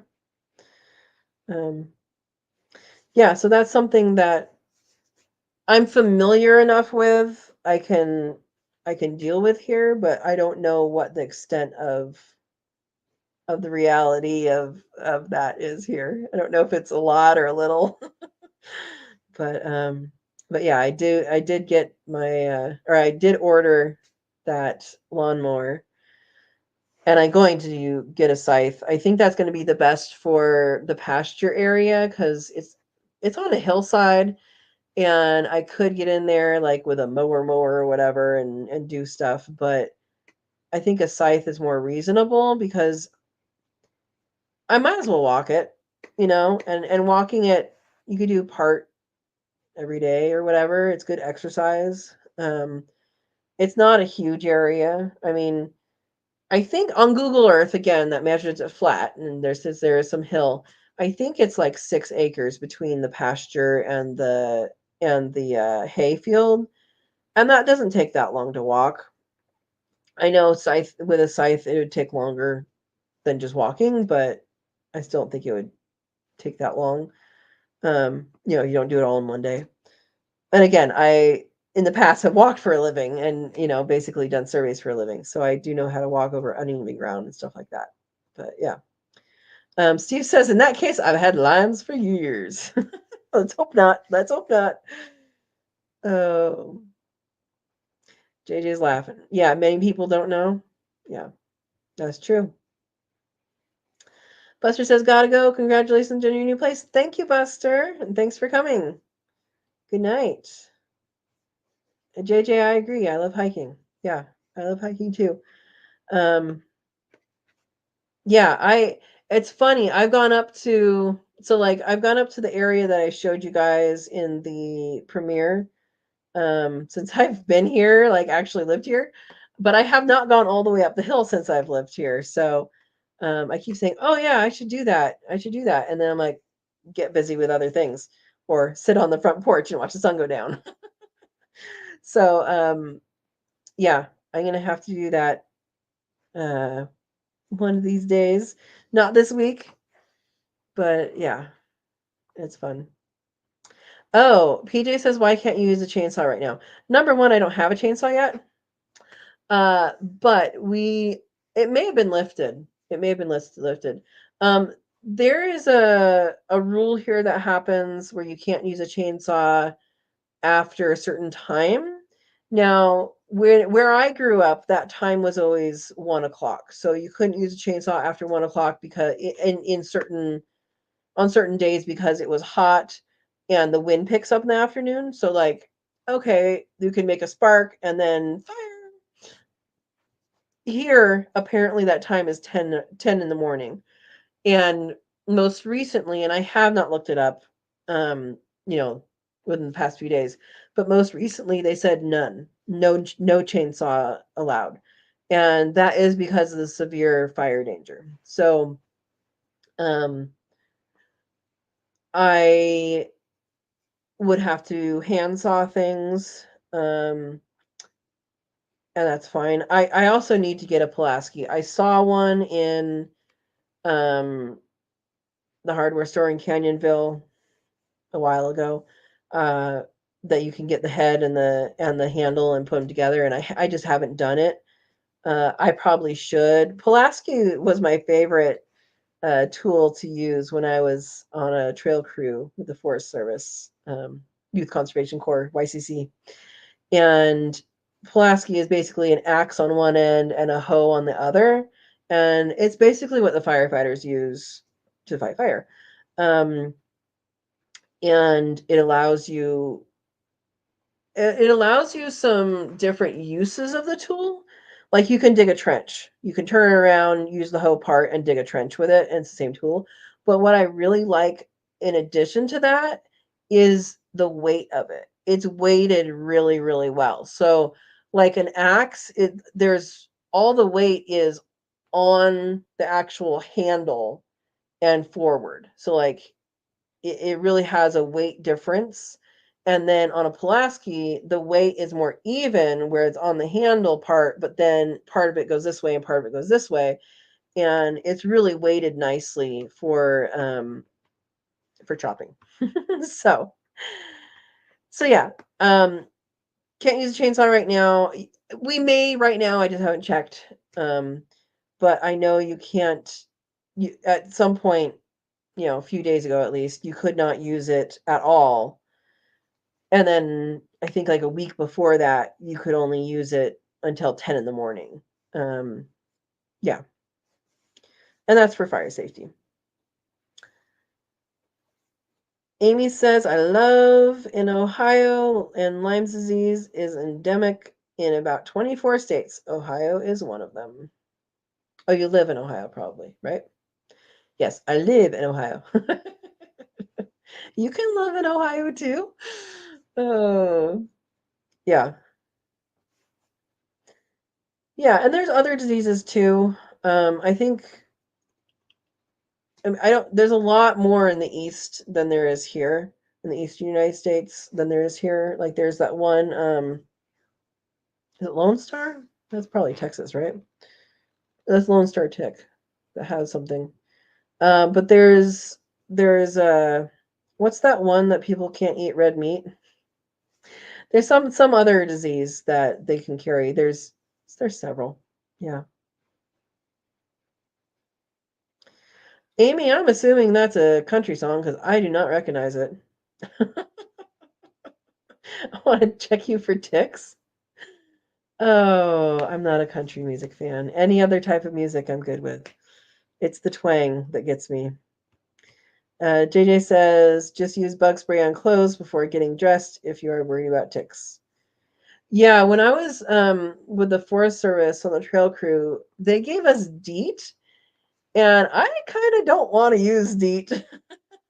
The Forest Service provided DEET, I think, is a lot more pungent than other store-bought DEET. It's like pure. Somebody spilled theirs on their safety goggles and it melted them. Yeah, you're not supposed to put that stuff on your skin. I don't really want to wear poisons if I don't have to. But yeah. Yeah, but again, I don't know the severity of the situation here. I do know there's poison oak, which I have some experience with, and I don't think I get. I'm gonna knock on some wood here, but I also don't want to bring it in my house for like guests to get. So I do want to get rid of that at least along the roadsides up there and along the trails. And I have to figure out the best way to do that because I mean, I could cut it and paint like brush killer on it. I There's got to be a better way though. I mean, I know pigs is a way, because they'll dig it up and stuff, but I have to process and think about that. So, yeah. Yep. JJ says I grew up being infused in DEET. Different generation. Yep. Yep. Hmm. Goats. But do goats don't get the roots though, right? Would they kill poison oak or would they just knock it back? That's the question that I have. And I think probably pigs is the answer, but pigs also destroy a whole lot. So it's gonna be have to be like a highly managed thing. I'm not ready for that right now. I got too many things right now. Um, Amy says, I believe the 24 hours is to get a sufficient spirochete load in the bloodstream to cause infection. Okay. Okay, so you're saying if it goes over a certain amount, then your body, if it's under a certain amount, your body would fight it off on its own, and then if it's over a certain amount, then you need medicine. Is that what you're saying? Excuse me. That's how I'm interpreting that.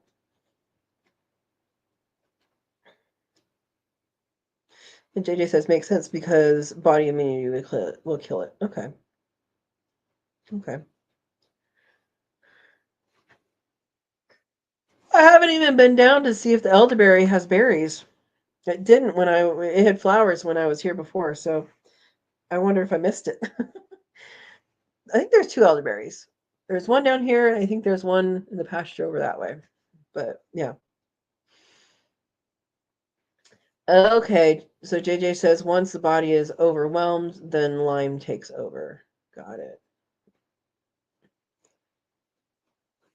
Steve says because the goats will eat them down and prevent them from getting leaves and being able to live, they do tend to eradicate it. So if they're there for a while, then that you'd have to have them be there for a while. Um, I've seen some poison oak in some places that have been grazed by like cattle, and there was a one time a tree on a project site. We had no clue what this tree was.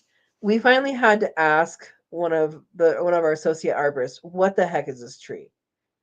Couldn't figure it out. Couldn't figure it out, and it was a poison oak tree. The vines were so many. It had encased a tree trunk and then literally taken over this tree, and the cattle had browsed it. So there's a browse line. And we weren't thinking, oh wow, that's a, you know, 10-foot tall, 14-foot tall poison oak tree. But it took him a while to figure it out because it had a trunk, right? And I think what it was is the vines just grew together. But yeah, yeah. Oh, JJ missed her elderberries. That's so sad. That's so sad. They're good. Elderberries are good. They're good for you. Um, yeah, I haven't tasted mine yet, so I don't know if they're good or not, tasting wise at least. And yeah, I have plans. I have plans. Uh, Steve says cattle will also graze poison oak when the foliage is young, not typically once it flowers and the leaves age. They don't eat the sap. That's true. Yeah. JJ says I'm highly allergic to poison oak, so I would paint on poison? What? Oh, so you would paint on the poison to get rid of it, but that is a hard choice. Yeah. So what I'm talking about is there, you can use a brush killer and it comes in a thing that you can spray, but if you spray it, it's going to go into everything, and affect everything. If you paint it onto the plant, like with a paintbrush, or like a sponge paintbrush, like you cut it and then paint it. What plants do when they're cut? So here's a trunk or a vine or whatever. If you cut it, what happens is the fibers kind of suck up into either end. And so if you paint it immediately, the theory is it would suck in that poison. Um, and and not affect the other things. Now, what happens? How long is it in the system? Does it go into the ground? Does it affect the soil? These are questions I don't know. I don't have a good answer for when you paint it on the plant. So yeah. I just knew I used that at my Gilroy property. I used that stuff for two things. One was liquid amber trees in the front that kept on sprouting up, and eventually that worked.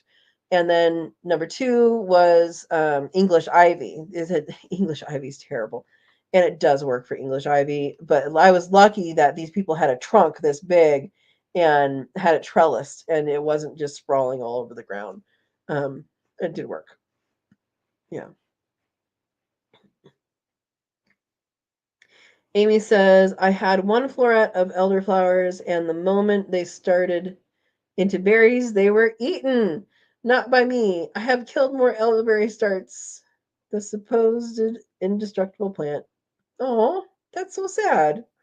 Amy, you need elderberries in your life. Ken, yay, I made it. Welcome, Ken. You forgot to set your alarm. Yeah, we've been talking all sorts of stuff today. But welcome. Um, yeah, if you have any questions, get them in now. Yeah, the poison oak, I don't think is that much of an issue near the trails as I thought it was.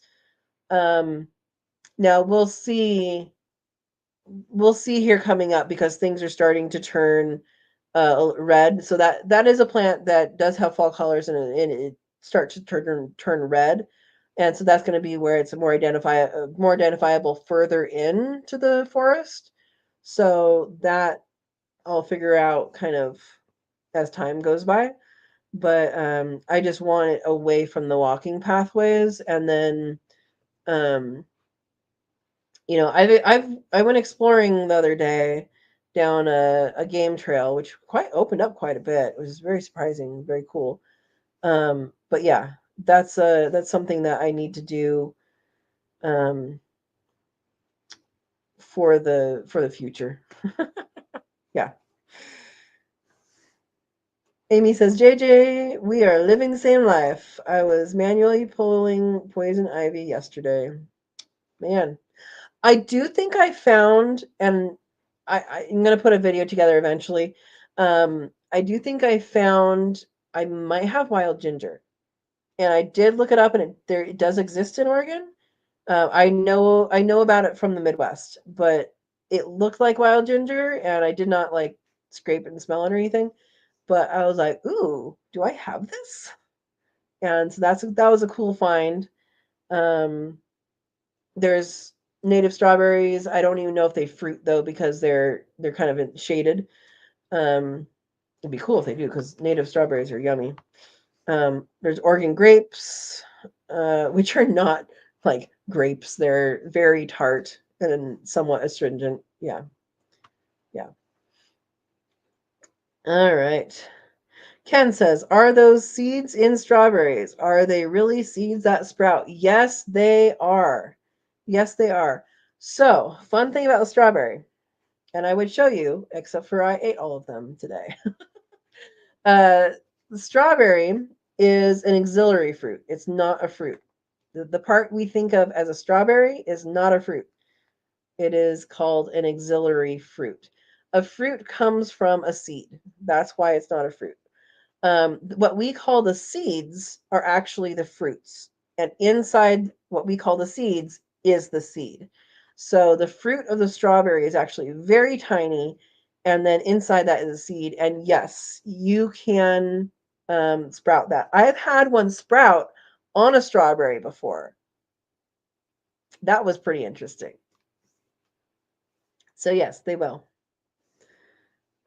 It's probably easier if you have runners to propagate them by runners, but yeah. JJ says, ick, Amy. If I only have one plant, I will throw a garbage bag over it and then pull it. There you go. Yeah, Steve's right. Yes, they will, Ken. Well, I should say on the strawberry. Yep. JJ says, cool. So if you have wild ginger, then the ground is perfect for ginseng, golden root, bloodroot, etc. Yeah. Yeah. So ginseng, I was thinking about that. I don't know golden root and bloodroot. But yeah, there's a whole slew of stuff I think I can plant here. And again, that's why I want to, when I do remove some trees for a food forest, I do want to save more trees than I think I want, um, just for the purpose of uh, keeping some of the life in the soil, the mycorrhizae, and probably some of the moisture too. Would probably help with that too. Um, be little nursery trees. So yeah, I think it is wild ginger, but I haven't. Now, for those that don't understand what wild ginger is not a ginger. It's I don't even remember what it's related to, but you can eat it, um, and it's the like the in between the leaf root areas. It's a vine that grows on the ground, if that makes sense, and that's the part that you eat. So yeah. Yes, JJ. Now you can also look for or grow Oregon truffles. JJ, there's a lot. If you go back in time in the lives, there's probably a lot of hints that I was moving to Oregon. I was asking people questions, and I don't think anybody caught on when I was asking these questions. Yeah. Unless you hire pigs who will eat all of them. Yeah. Well, what I would like to do is I would like to make a species list of what exists here and see what actually exists here and then go from there. So, yeah. JJ says, I think Katrina is my long lost sister. Could be. Could be. Ken says, I have grown carrot tops. The top of a carrot will grow leaves and produce carrot seeds. They will. They won't produce another carrot, but they will produce definitely the rest of the carrot. The roots will be regular looking roots, not just one taproot. Um, which is pretty cool. And you can actually eat the tops of carrots if you wanted to. Um, I would mix it with something because it's to me it's not really all that tasty, but it could be tasty to you. Yeah.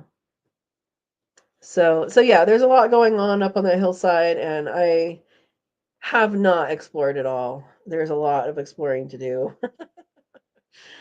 um, but yeah, I'm enjoying it. I thought I would be walking a lot more of the hill by now, but there's a lot that I'm supposed to be doing, and then there's a lot of just relaxing on the porch and picking up apples off the ground. So yeah.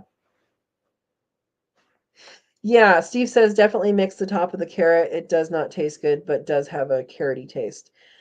Yeah, it's going to depend on people's taste preferences too. But I've heard people saute it in butter. Yeah. Yeah. JJ says I do have a lost sister in California, but you are too young. Must be her daughter. Well, as far as I know, my mom knew her parents, so probably not her.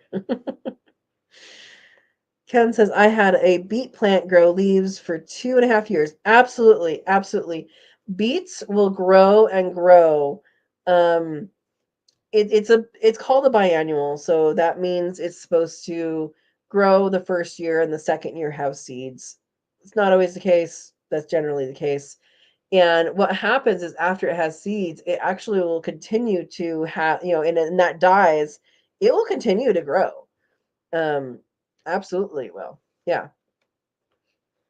So yeah, free food, right? Steve said, told my daughter they were what? They were edible. Oh, the carrot tops. She said I made it up, so I tossed it in my mouth and chewed away. Then I spit it out. Yeah, edible does not always mean tasty. And sometimes edible doesn't mean tasty, but it also means good for you. JJ says beets grow forever. Yeah, they don't actually grow forever, but they will replace themselves for sure. Yeah. And I like the beet greens, so that's good. I should probably plant some somewhere. I got to figure out where I want to put asparagus too, because I do want to get that going. And it might be in a temporary place right now and then go into the food forest later.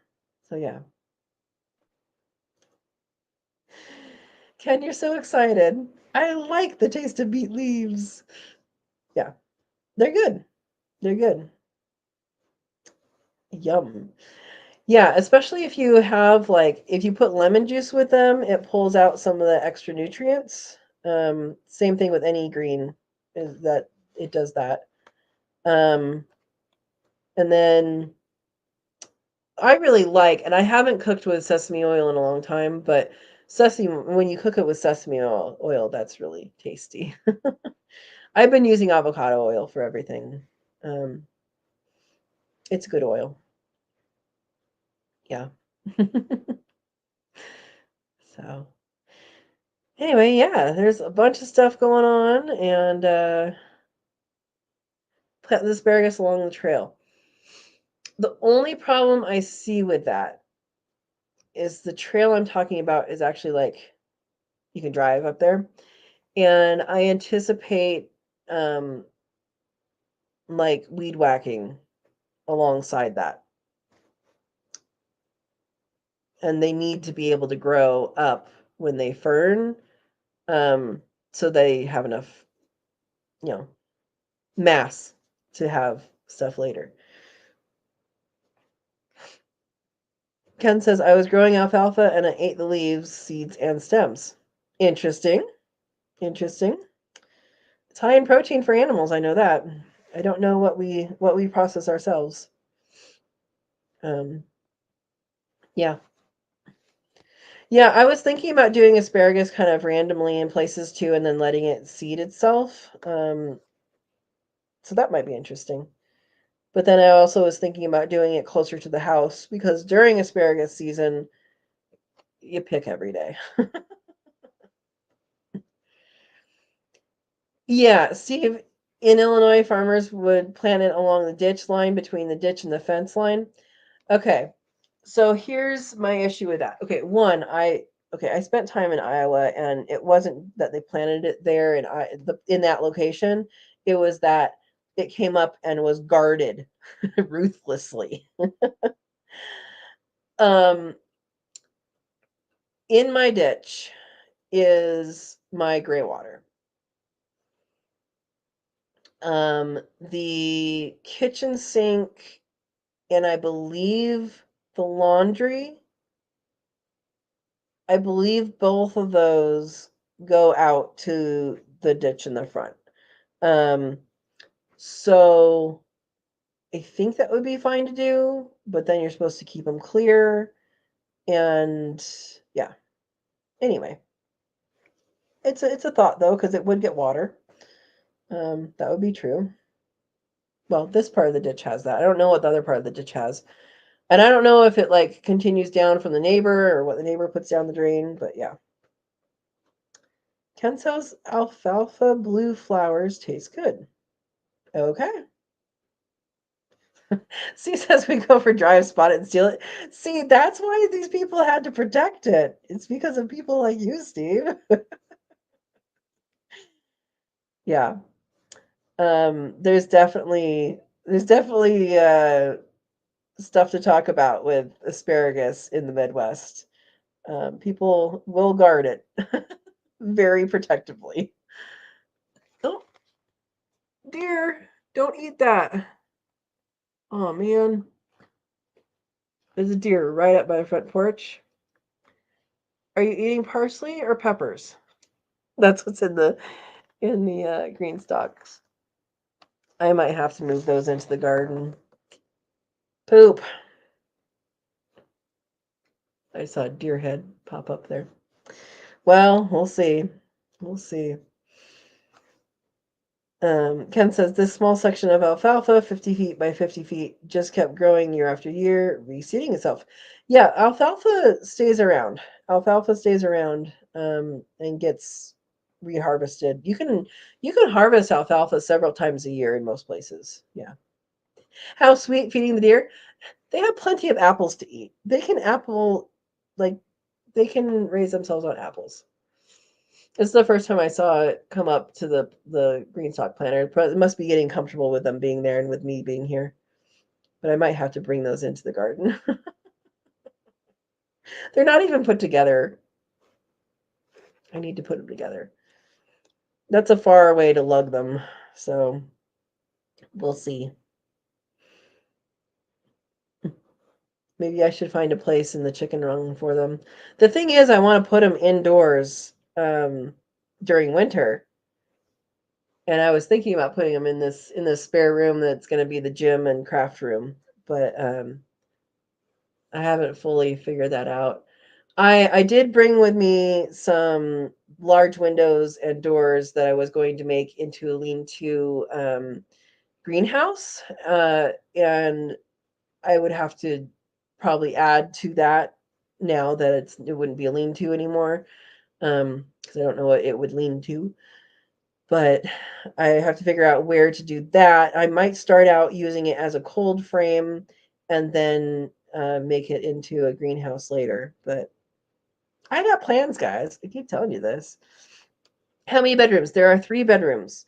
And my plans for this is 2 of the bedrooms are going to be bedrooms. So I'll have my bedroom and a guest bedroom. Um, I made my parents pick out a bed, and then I bought that mattress for them because they're going to be the ones visiting most of the time. I figure they might as well like what they lay on. And then the other room, it doesn't have like a regular heater, and I actually haven't tested the one that's in there, but it was an add-on, I think, at one point because like it doesn't have much of a ceiling above it. Like the electrician couldn't get above to run wire. He just replaced the light with a fan. Um, and then it doesn't have like the other bedrooms, and then right here is a mini split. Um, and then that one doesn't have one. So I don't know how well the heater works in there, if it works at all. But I kind of think of that area as, kind of the spare room. I don't want to call it junk room, but I'm going to set up my gym and craft area and kind of business stuff in there. Um, and I think that will work well there because that kind of stuff doesn't necessarily have to be heated all the time. Now, I could just open that door and heat from in here, but if I leave the door shut, I don't have to heat that area. Yeah. Ken wants to know, do you have a designated space for wood chip drop? I do not. I There's an area I was thinking about using for that, but now I know that it gets wet, and that's not what you want. Um, yeah, so I am going to have to get a wood chipper. I have one that is, fits the 1-inch twigs and it like basically shreds it. And that's great for some things, but I'm going to have to get a good wood chipper, I think, which has like a good shut off thing, so no injuries. Um, and I will have to figure that out because I do want to have a space for that. There is a shed that, I mean, there's stuff in it now, but it could be used for a storage of stuff like that. But I kind of think a different area would be better. So there's options. They just need to be cleared. Amy says, I was late to the chat, but I hope the rabbits moved with me. Yes, the rabbits moved with me. Let's see if we can see them. You guys see the vertical sticks up there? Like that and that and that. That's where the chicken run is, and they are in the chicken run. Yeah, they moved with me. They have their hutches. I did not have enough time to make the hutches, so I actually hired someone to do that. Um, they were not exactly what I wanted. They're a little far from it. So they are fixing the issues that they have. So if you guys see issues with the rabbit hutches the next couple weeks, it's I know about it. And it is being fixed. So yeah, they did move with me. They did really, really well in the car. I do have a video. I'll give you guys a link here. I do have the video about moving them, and it might interest you. Moving the animals.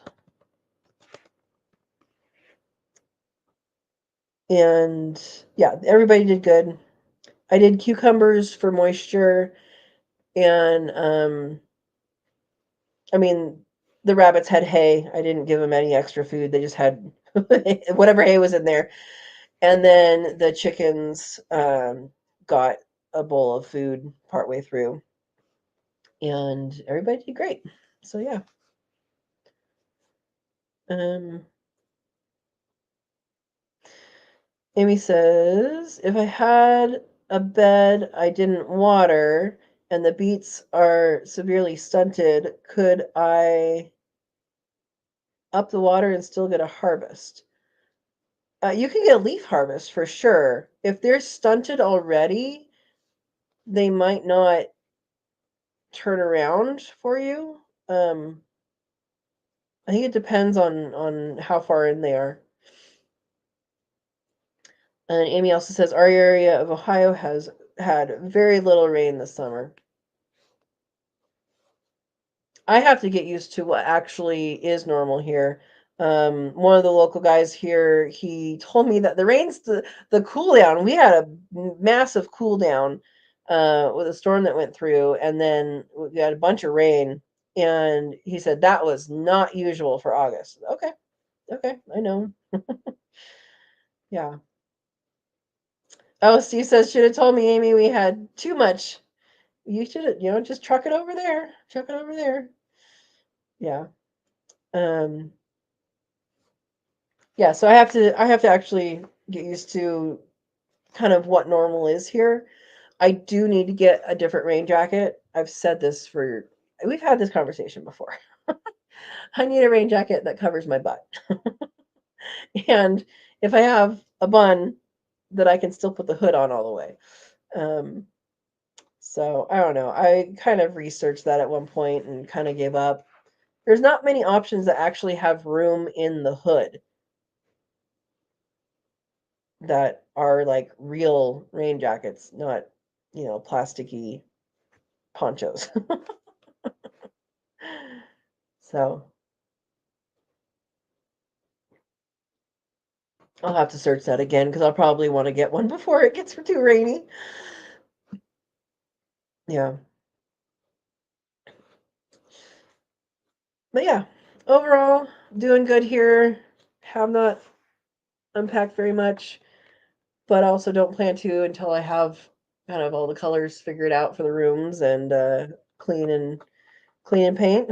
And I got a bid for windows the other day that was really, really, really ridiculous. And so I need to rethink and reach out to people. Do I have a well? Yes. Yes. This is the tastiest water ever. It's so good. It's so good. I am still using a Brita filter with it because it does need some extra filtration via the tests, but Brita fixes it. And so that will be happening. I also need to do a leach field. Like there are some things that need to happen that I'm not doing. I'm paying someone to do. Yeah, so room with a fireplace. Yeah, so yeah, I have in the room I'm in. I'm not going to turn you guys around. There's too much junk in the way. I have a pellet stove, and then in the other room I showed you guys last week, I have a fireplace. So I do have those, and then I have the mini splits.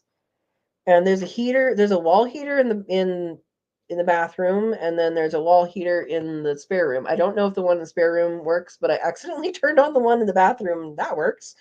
So, yeah. Yeah. Ed says, look at police rain jackets I ordered online many years ago when I was a school crossing guard. Okay.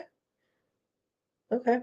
But do they have the hood with the extra room so I can have a ponytail or a bun or whatever? Yeah.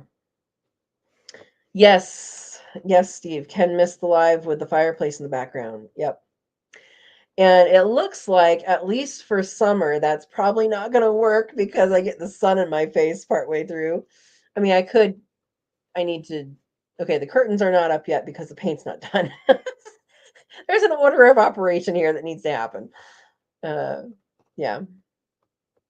How far are you from a farmer's market? I do not know. I do not know. I don't know if my local town has one or not, or if you have to go into one of the cities. I have no idea. There's a grocery store in town. It's pretty small, but I don't know about farmers market stuff. Um, have not done that research yet, Ken. Amy says the deer were having some parsley. It's a palate cleanser. Yeah, well, maybe they're gonna go eat some apples too. I'm fine with the apples because there's a lot of apples. Yeah. And Ed says, yes, you can get bigger sizes so you have ponytail room. And they go almost to your ankles. I'll have to look. I'll have to look. Because I want some that are actually like stand up to things and don't tear. Because I've had rain jackets that are like, oh, hey, this is a rain jacket. And first time you go buy something that's slightly sharp, it's like, oh, I'm gonna rip the whole thing now. Yeah. JJ says, oh, Amy, we are very dry here too, and my beets and tomatoes are thick skinned. I don't think you can reduce that with water after the fact, but you could try. Yeah. Yeah, I put automatic water out to the garden. There's no water out there, so everything has to come off the house or directly off the well house. And so that's something I want to um, have someone trench and do. There's a lot of stuff. There's a lot of stuff, guys, that I need someone to do. Um, yeah. Yep. Um, and I've always said you should have water fountains. I've always wanted a water fountain out somewhere. Like I came upon a water fountain in a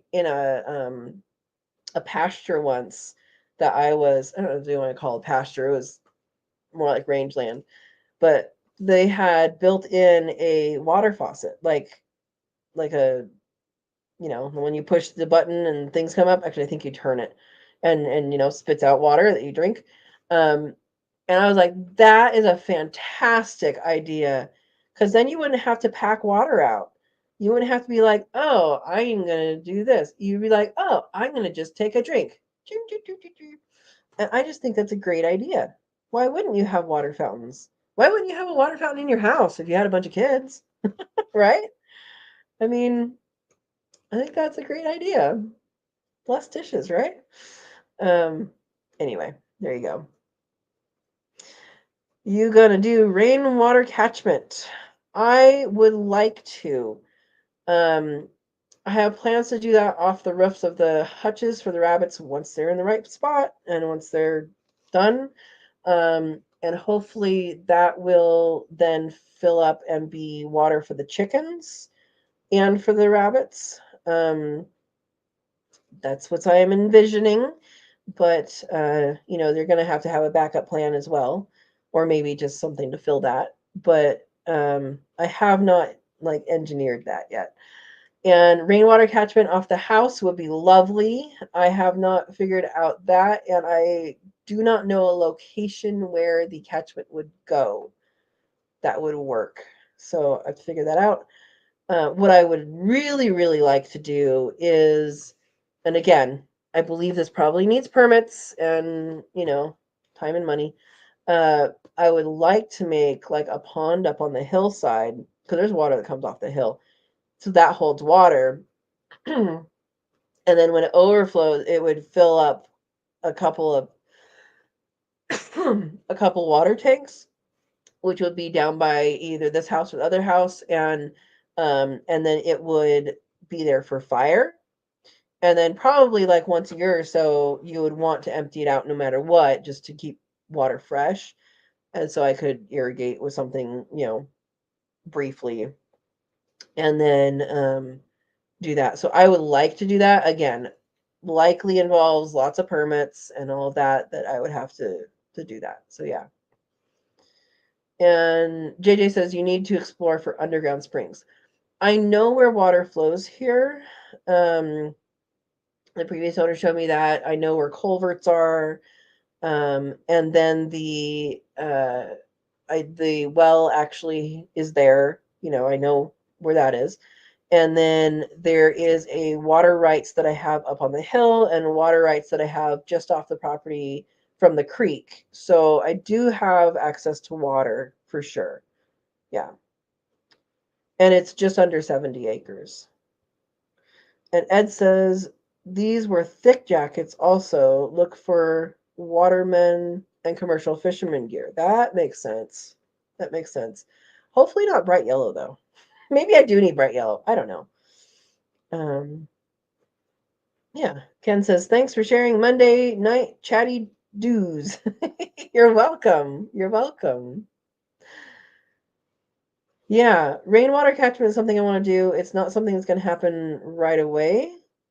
It might happen pretty much right away for off the chicken or off the rabbit hutches.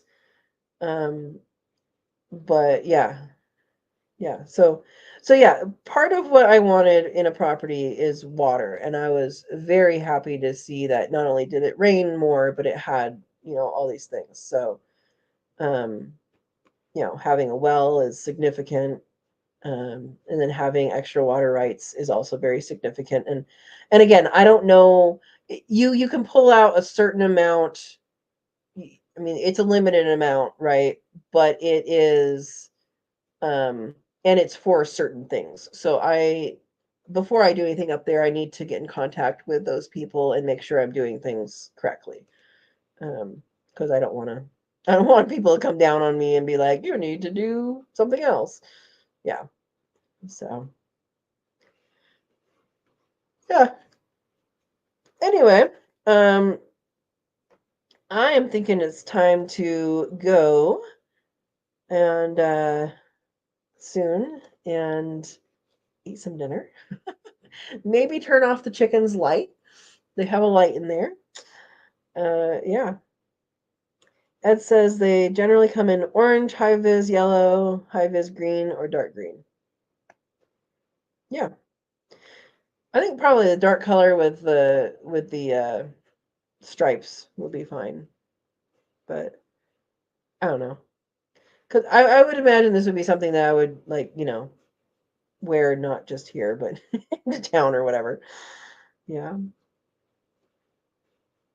Good night. Thank you for sharing. Thank you for coming, JJ. And Steve says, yeah, my hens are probably getting hungry. My hens are sleeping. I'm sure they're already nestled up with each other. See you in a few days. Yes. Yes, Steve, I will. Yeah, I'll see you guys at QuailCon. And again, Quail and Homesteading Con, if you see me, reintroduce yourself with your screen name so I know who you are, because you guys know what I look like. I might remember what you look like from last year. I might not. And if you weren't there last year, I might not know what you look like at all. So, yeah, let me know who you are before you're like, all right. Oh, JJ says, I'll just sit here and eat pine nuts all by myself. Is this a positive thing? Are you just like gonna eat a whole bag of pine nuts? Pine nuts are expensive. Pine nuts are the most expensive part of pesto if you use them. All right, guys. I will see you guys at Quill and Homesteading Convention. And no live chat next Monday and no live chat the following Monday. So next Monday I'll be on an airplane back here. You like pine nuts? That's good. Good. And then the following Monday I will be probably driving or already there to the Heirloom Expo. So I turned in my stuff late, so I actually don't know if I'm an exhibitor or not. I know I had talked to them about that, and I thought I had turned it in, and I didn't. So I turned it in last week, and I'm like, I know this is really late. Can I still do it? And I haven't gotten a response. So I'm gonna have to call them and say, can I do it? Or okay, I need to buy tickets. So anyway, there we go.